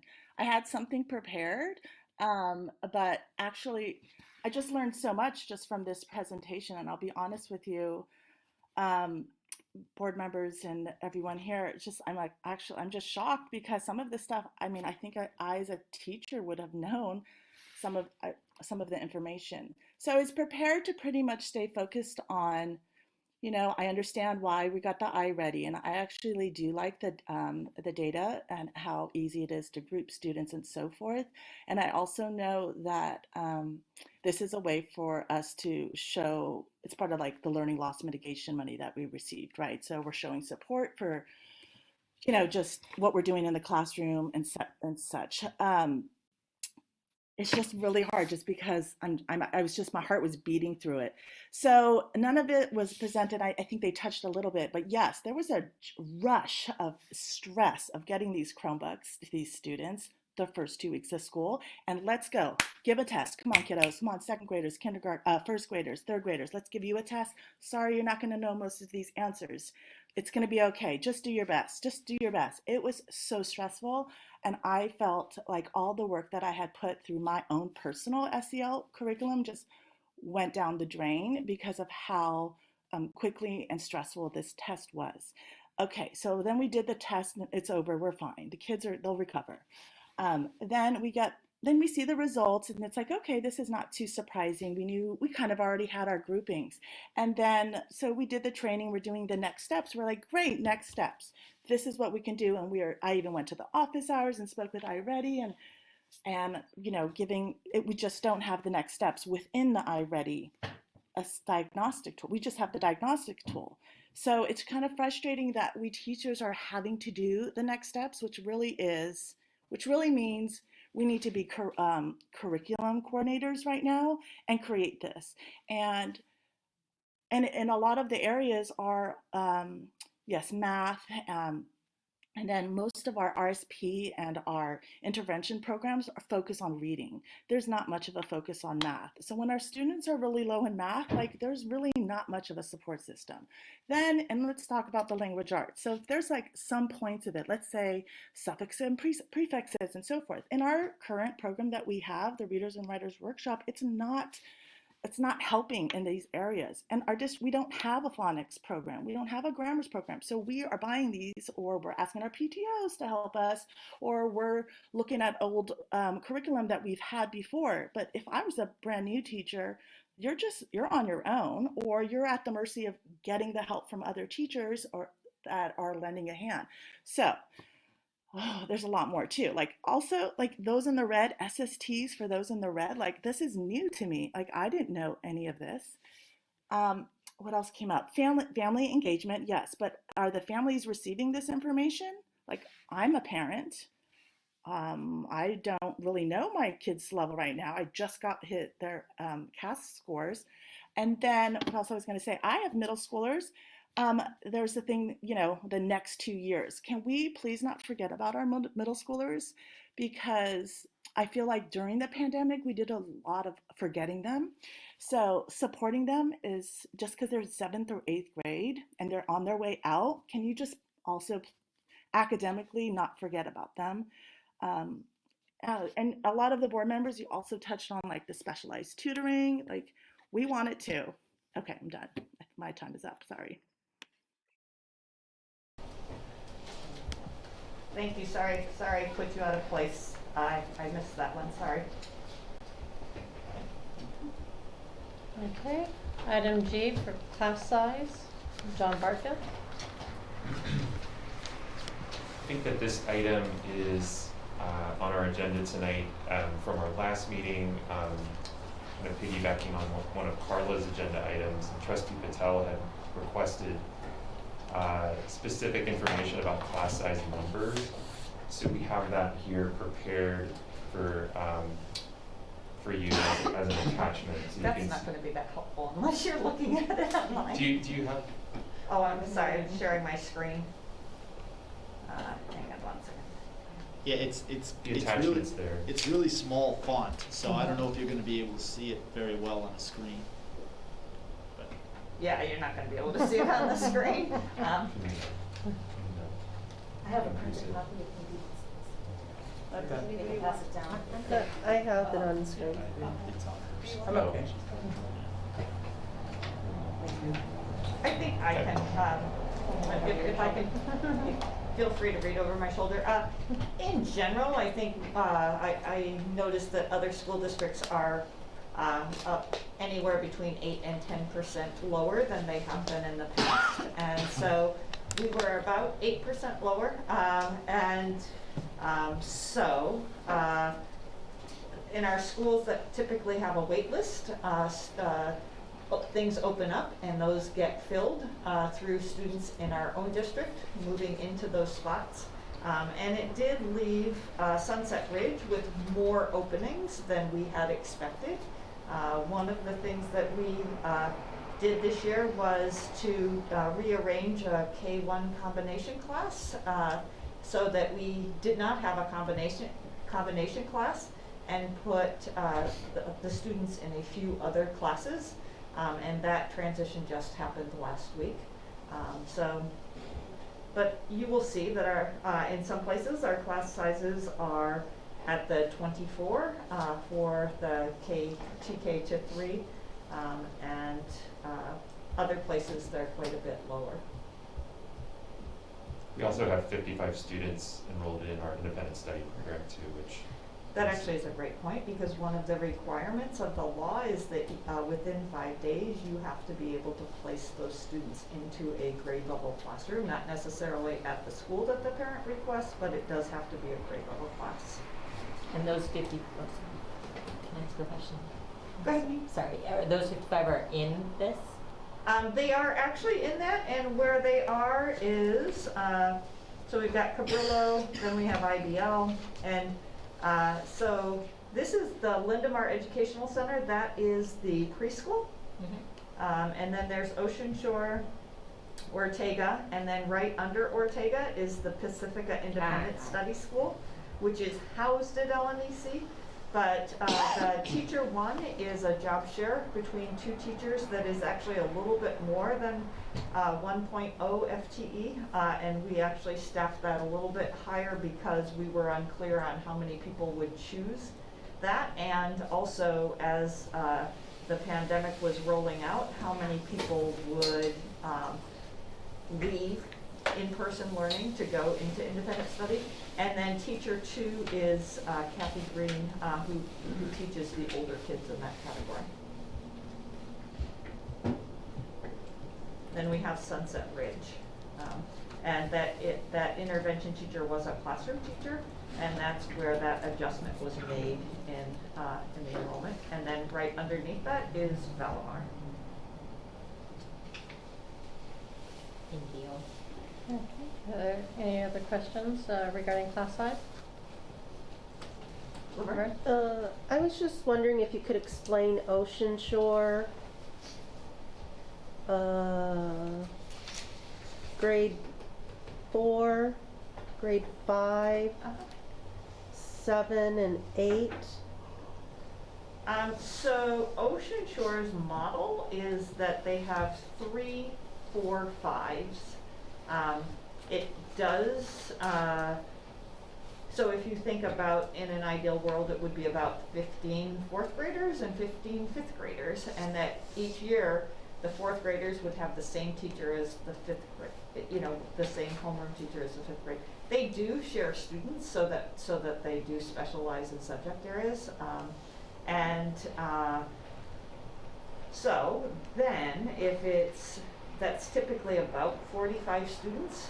Where it doesn't translate so well is that when it comes time to roll up into 6th grade, if our class sizes at 6th grade typically are 32 per teacher, so we have 45 students so they tend to be a little bit lower in that category. There were some kind of complicated ways that the district and Ocean Shore used to address that. At this point, we're not. We just don't know necessarily how to address that, but it leaves them very small in 6th grade. And then if you look at the other schools that do 6th, 7th, and 8th, it's 2 6th grades, 2 7th grades, 2 8th grades, and that they share and rotate students, but just because of the small nature of Ocean Shore School, it structurally doesn't work in that way. Did that answer your question?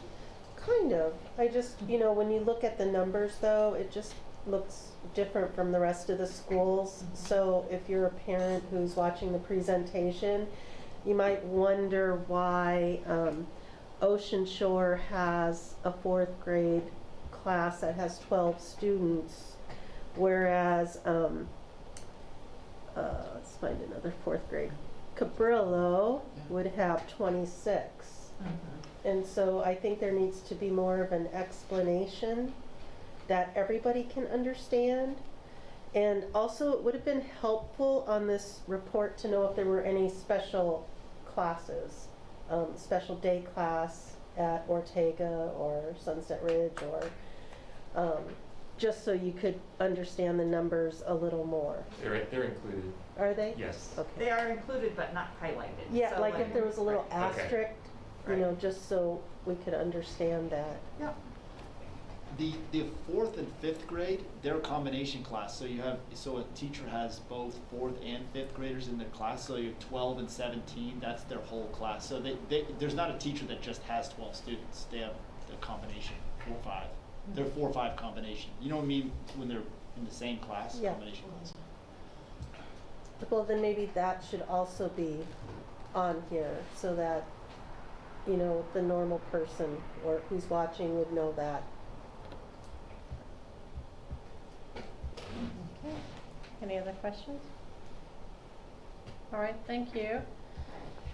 That was informational only. Thank you so much. Item H, approval of draft governance calendar. Dr. Olson. Okay, so this we have had made some nice color copies for our audience, but this is also attached, and this is something that actually was in motion pre-pandemic. Kelly, both Suzanne and Kelly have helped us get going on this. I'm going to. One of the things that I know is that this is not yet perfect, but I think we should get started on it and then make improvements on it as we go along. What it will be is kind of upcoming reports, the required state and federal requirements. So if we go over to the November tab, in closed session, we will meet and I will share a written evaluation for me so that you can prepare for my evaluation. We may have actually already addressed the CSBA delegate nominations. Last year at this time, I did an organizational chart. I think it may be helpful just to do that because we have a new trustee and we have some new members, so I'll just present that. In an ideal world, we would bring those SIPSs to you, not necessarily for approval in November, but just for information and then have approval in December. And we think that our schools are well poised for doing that process. What we worry about is that our principals who've been so very busy may not have had time to meet with their school site councils. So we will touch base with them this week to see if that's something we can accomplish in December or in November. If not, we can do it in early December because they're doing the work. That's the great news is with iReady and family engagement, that work's already being done. I noticed Dr. Tuckloff used to give regular departmental updates, and so because everything was an emergency during the pandemic, we moved away from that. But at your request was the school climate update, both mental health and discipline. So we'll be prepared to present that next time. Josephine will be prepared to talk about the first interim at the next board meeting, and she has a imposed deadline to do that, and we know she has to do that in August. And at that point we would do the budget update. So I think what we'll just do is kind of move along in this category, trying to keep it as simple as possible. These things could be very, very complex, but just kind of help us guide in that way. Are there any comments or questions on this? I was just going to say thank you for putting this together. So I think I brought it up to you a couple times. So I think this is great. Any other questions? I think this is fantastic, especially for a new trustee to understand the layout, so thank you so much. And then I was just wondering if we can also get a student achievement formative assessment update in like the June timeframe after the final version. Absolutely. Let me look at when we said we would do that. That seems to make sense. And that actually is after we get your blessing on this. That's a great segue into the next topic. So, do you feel prepared at this point that this would be something that you can approve at this point? Not stuck in stone, like I'm going to have to say to you, I'm not certain about those SIPs, so there's going to have to be some flexibility, but do you feel comfortable saying, let's get started with this?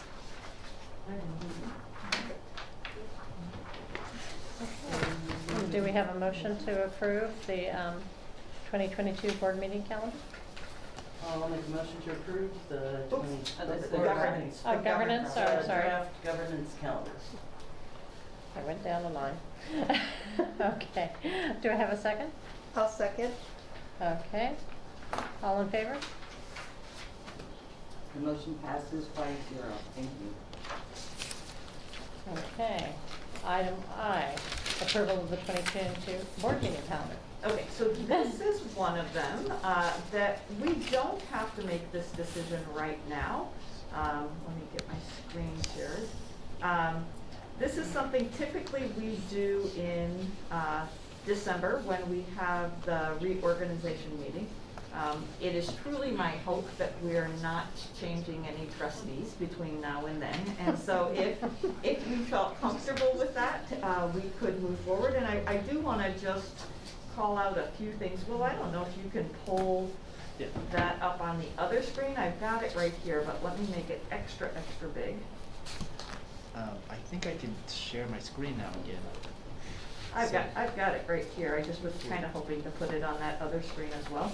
So there are just a few things that I kind of hem and haw with Elizabeth around scheduling the upcoming meetings. But we found ourselves last year in June to all go to those graduations and then come back and try to do a board meeting amongst some of our most important information that we do around the LCAP and other things. And so one of the things I'm going to recommend is that in May, so typically our board meetings are every 3 weeks, and so I'm going to recommend we get out of that cycle just a bit in June, so that when May 18th we have a board meeting, and then 2 weeks later on June 1st we would do the LCAP public hearing, and then on June 15th we would do the LCAP approval. And it seems a little bit tight, but number one, time is tight, but the other piece is that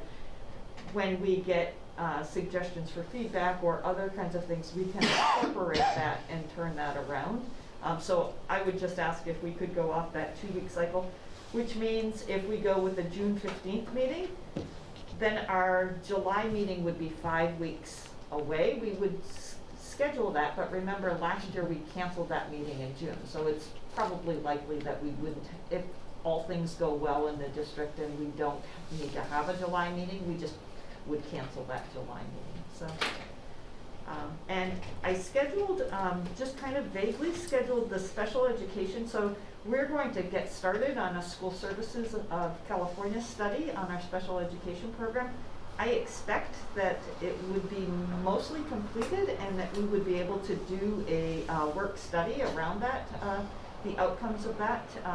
So February 16th, it may not be done. Again, it's one of those things where we probably need a little bit of flexibility. And then we always like to do the LCAP and the budget in a work study so that it can be slightly more casual with some more questions and discussion amongst the board. Do you have any questions about that, or would you feel comfortable approving that at this time, or? I have a question. Do you guys remember what the last day of school is? It is, I believe it's the 9th or the 10th. 9th. Okay. Right. So we finish school and then we come back for LCAP approval.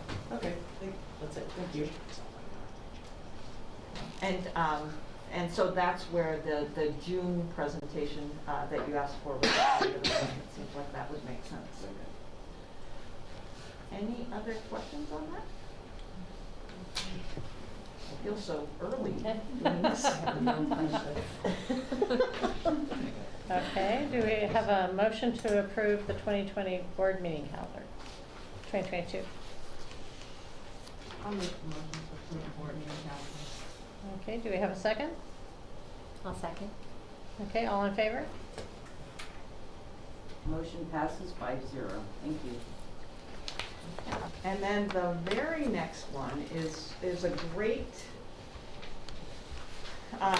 question. So as we looked at last spring, our challenges that were in front of us, there were two studies or two groups that we wanted to look at. One was our special education program, because we know that it is one of our largest expenses. And we want to make sure that for the dollars that we're spending, are we getting our students and their families getting the best services possible for that? And we know that our special education challenges are around hiring credentialed teachers and the use of contractors and settlements that we have engaged in as a school district. And so that is a super important focus that we have. But the other piece that we are very interested in is looking at, we are the lowest revenue school district in San Mateo County. We are surrounded by very high wealth school districts. And we will have significant challenges in front of us if our enrollment doesn't go up a little bit, or if this state and federal funding doesn't continue at this level. And so this has been an issue before the pandemic. There's nothing new that's a result of this, but people know that, and when people talk about it, they say, we know that things are hard, we know that things are very, very tight, but we work together on solving these things. And so the purpose of this group is to, like our Return to School Task Force, is to have a varied group of people, stakeholders. So it would be LSEA leaders, CSEA leaders, probably at least six parents, some district office folks. And number one, becoming very familiar with our challenges and our assets. You know, we want to think about being asset-based, and what do we have going for us? How can we capitalize on that? So developing familiarity with our budget, and then what are we going to move toward? So I think prior to the pandemic, we could say, you know, these are the things that we're squarely going to move toward. But I've been here for 3 years, and we haven't done strategic planning, and we have developed an LCAP, but we will all say that road has kind of turned through the pandemic, and so we do need to say, all right, so we can't do everything, so what are we going to do, and how are we most effectively going to use the money that we do have and the assets that we do have? So in kind of exploring that, I asked a trusted colleague, like, how could we do this? What would we do? And Nate Levinson came very highly recommended, just as he is a person who works in Massachusetts. He's very well respected. He's written a number of books, and the kind of feedback that we received is very good at bringing a group to consensus. And so in my 2 meetings that I've had with him, what I appreciated about him is that when I went into this, I thought, okay, I want to bring this group together so that we can make recommendations around what we're going to fund and what we're going to cut. And he said to me very clearly, he's like, you do not look at how you're going to avert disaster. What you have to do is get input from the group as well as stakeholders, so through surveys, through looking at data, through evaluating the systems around what are your needs, and then being very clear on what you're going to move toward. So this group will help design what that is. And I think as we come out of this another example of where I struggled and why I think this is a perfect example of this is I was meeting with PEF, the Pacifica Education Foundation, and they said, okay, so we know we fund music and we're happy to do that, but we also want that next thing. What's that next thing? And it was mid-August to late August, and I said, COVID testing? And at that point, my mind was on nothing but a safe return to school. And so I do think this is a great opportunity to bring people together. And so I think when we think about the parent group, we'll need to have a diverse group of parents. Obviously, we want to have one from each school, but we also want them to reflect our student and family, and as well as just some of our great thinkers. So it will be much smaller than the Return to School Task Force because the summer one was 80. The fall and school year one was about 50, but this group is, he said, where you really get consensus is around 15. And so it will certainly not be everyone, and we have to accept that, but I think I would feel really good. It may take through February, March, April to get there. It's stakeholder engagement, but way more than that. It's really kind of higher level, like where are we going? What is that map of how we're going to do? So I feel great about that plan. I really enjoyed talking to him and getting to know him. I feel like he would the plan he put forward is very busy and very solid, but I think it would get us to where we need to go. What questions do you have? I just have a comment for full disclosure. I have worked with Nate Levinson in a past position that he also worked in at the District Management Council, so I just wanted to make sure that was disclosed to the board. And I did introduce him to Dr. Olson. True.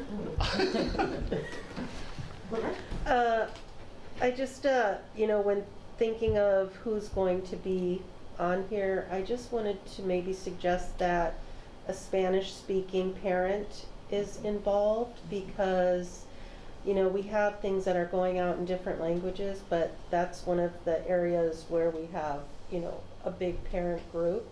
And so that would be one of my suggestions.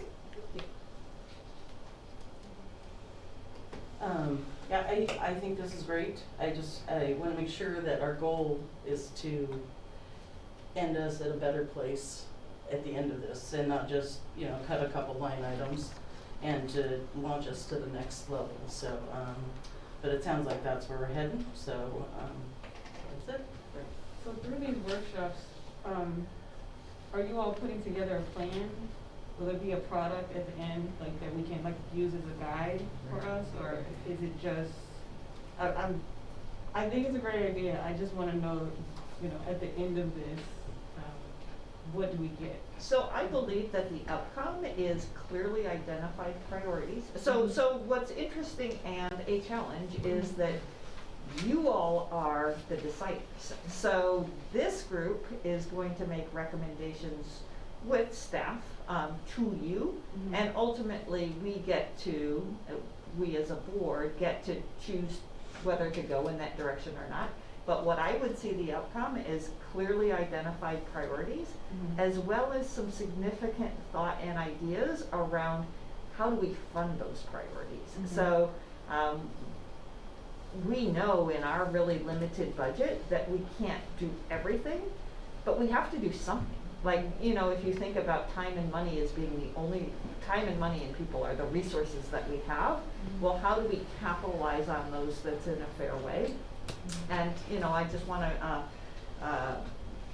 carry on what President Nicole Sayers said, is that we are in a very precarious place at all levels for our employees in compensation. Like, other districts, we were very pleased to be able to give a 3% raise in this past piece, but we are falling further and further behind our peers, as well as the cost of housing is going to be astronomical. So we have to say this is our highest priority. And it could come around employee funding, but then where does that money come from? How do we get there? And so priorities, and kind of how do we fund those kinds of things. And this comes out of the emergency fund. This can be paid for with ESSER funds, and one of the reasons why it can be paid for with ESSER funds is that in all of these state and federal recoveries, that there's a significant amount of stakeholder engagement that needs to happen. This is stakeholder engagement beyond what we would be able to do, because it's highly technical and facilitated toward consensus. And I think that's why it is a pretty significant investment, just like our school services special ed study. But again, it's services that our staff would not be able to do at that level. That's a good catch. Okay. Are there any other questions? Do I have a motion to approve the agreement for the for working group? I'll make Go ahead. I'll make a motion to approve the agreement for a working group. Okay, do I have a second? I'll second. Okay, all in favor? Motion passes 5-0. Thank you. Okay.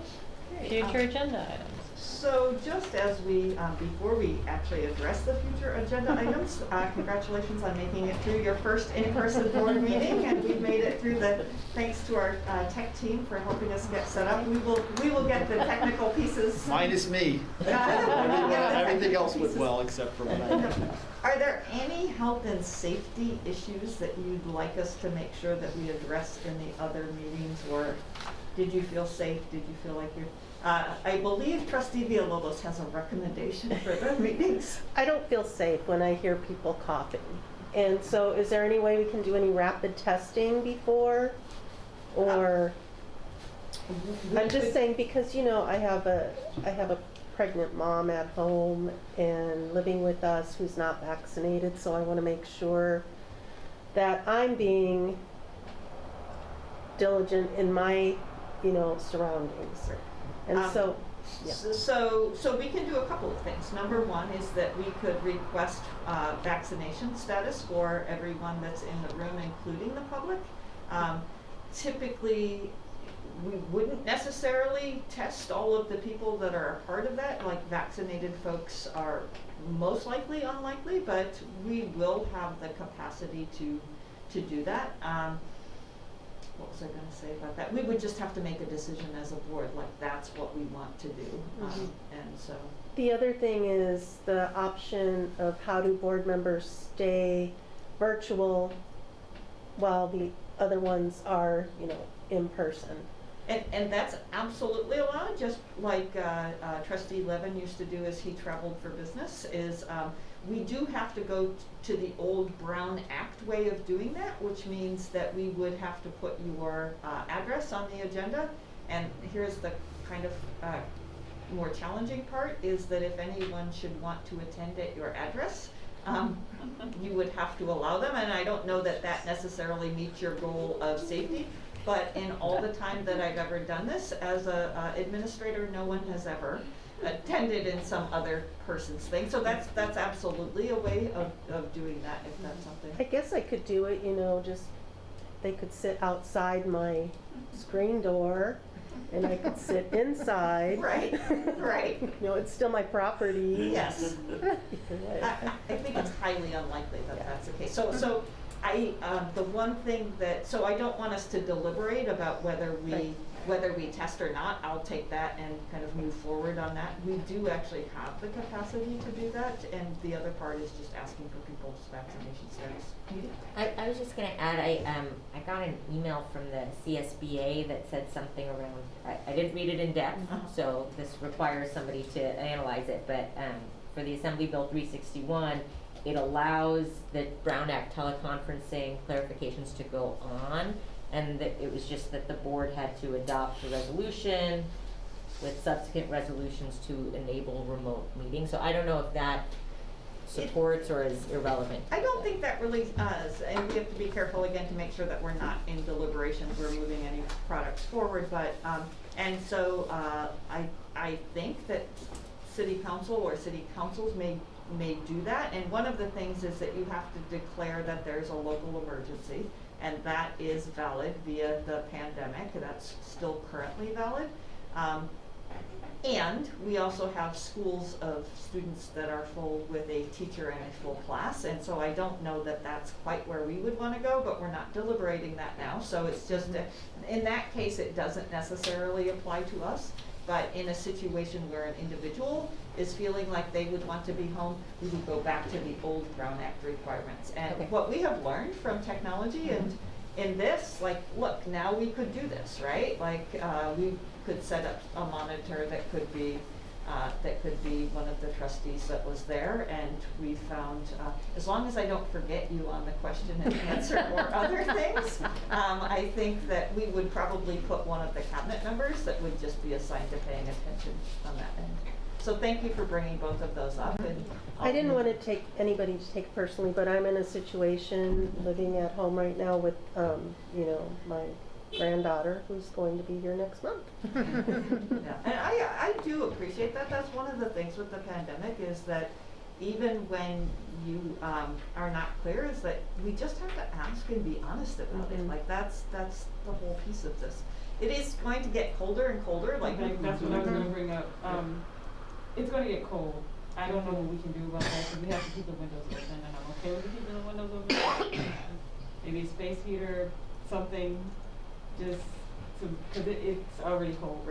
Well, I think so. A month from now is our next meeting, and the 3rd is that Delta is going to go away a little bit more. I think these masks are going to be here. We probably don't have to have the windows wide open. We do have a air cleaner and air purifier right here. We maybe could do a little bit more air purifying and a little bit, you know, all 3 of our windows are wide open. We probably could close those up. We have the door open on that end. So this was actually a good first meeting, and I do appreciate that we kept the agenda pretty light so that we could get through that. So yes, I think the coldness and the schools are now at this point going to struggle with the cold, and as you noticed today in some parts of Pacifica, it was a little wet around the lunch hour, and so I think right now that's a concern, but again, I think in 6 weeks when we could really be seeing some rain, I hope that Delta will be, you know, right now that those trends are looking really good, and that will allow us to make some different choices that were not this. I think we could clearly have a few more people in the audience. So thank you for being honest about that. I appreciate that. Okay, that being said, we're going to add the formative assessment in June. Is there anything else for future agenda items that I actually, through this governance calendar, was able to add some other things. Trustee Burkini? I just want to make sure that when we do our first manual maintenance that the dress code's in that. Okay, sure. And I did just touch base with Trustee Villalobos today, and one of the things that I don't know how we're going to get through 134 and then maybe 135 policies. I think there's a limit to our humanness in terms of how much we can pay attention to those level of details. In my previous district, we never did this as a regular basis, and so we took a whole 6-week period where we did all of the policies. I wouldn't recommend that because Pacifica has mostly kept up on those. But one of the recommendations was like maybe we should just do a work study and kind of pound out 25 at a time, and you know every quarter get 25 done, and so that's double the amount. Typically there's usually 12 to 15. If we doubled that amount, that in 2 years, like we're just looking at like we're in the yellow section, right? And on the piece is that in 2 years we'll get caught up on that. So, and trying to prioritize the ones that matter a lot, right? The ones that are going to really impact students. So the one concern I had is the volunteers in schools, because you know, as employees, we have to do the trainings. I am Sam, you know, the volunteer who's looking to volunteer at schools, you know, so, and he's a pedophile. And then also, you know, San Mateo County, you know, we're trying to keep the students safe as possible, and I feel like if, you know, we need to have our volunteer procedures, you know, blanket across the district, not just one school that does one thing and another school that does another thing. And I'm not sure what the best way is for that, but I'd like to see the policies on volunteers in schools. And if there's a different policy at a different school, you know, then getting that too, so we can review that. And I think it's, you know, if we're focusing on the safety of our kids in that respect, I think that the board, you know, should have a policy that just goes across, and not just one school doing something just for drivers, and, you know, maybe the PTO's doing something different for after hours. You know, I think it needs to be we need to know. Yep, and so we just have to be really careful that at this point, we're not going in one direction or another. We're just setting that we'd like to review the policy Yes. on volunteers. So we Yes. will put both volunteers and dress code in there. It's actually student dresses, the way that it's, and that's actually a great one to talk about in terms of kids and equity, so I appreciate that. Okay, that being said, is there anything else? Okay. Take it away. The meeting's adjourned at 9:13 p.m.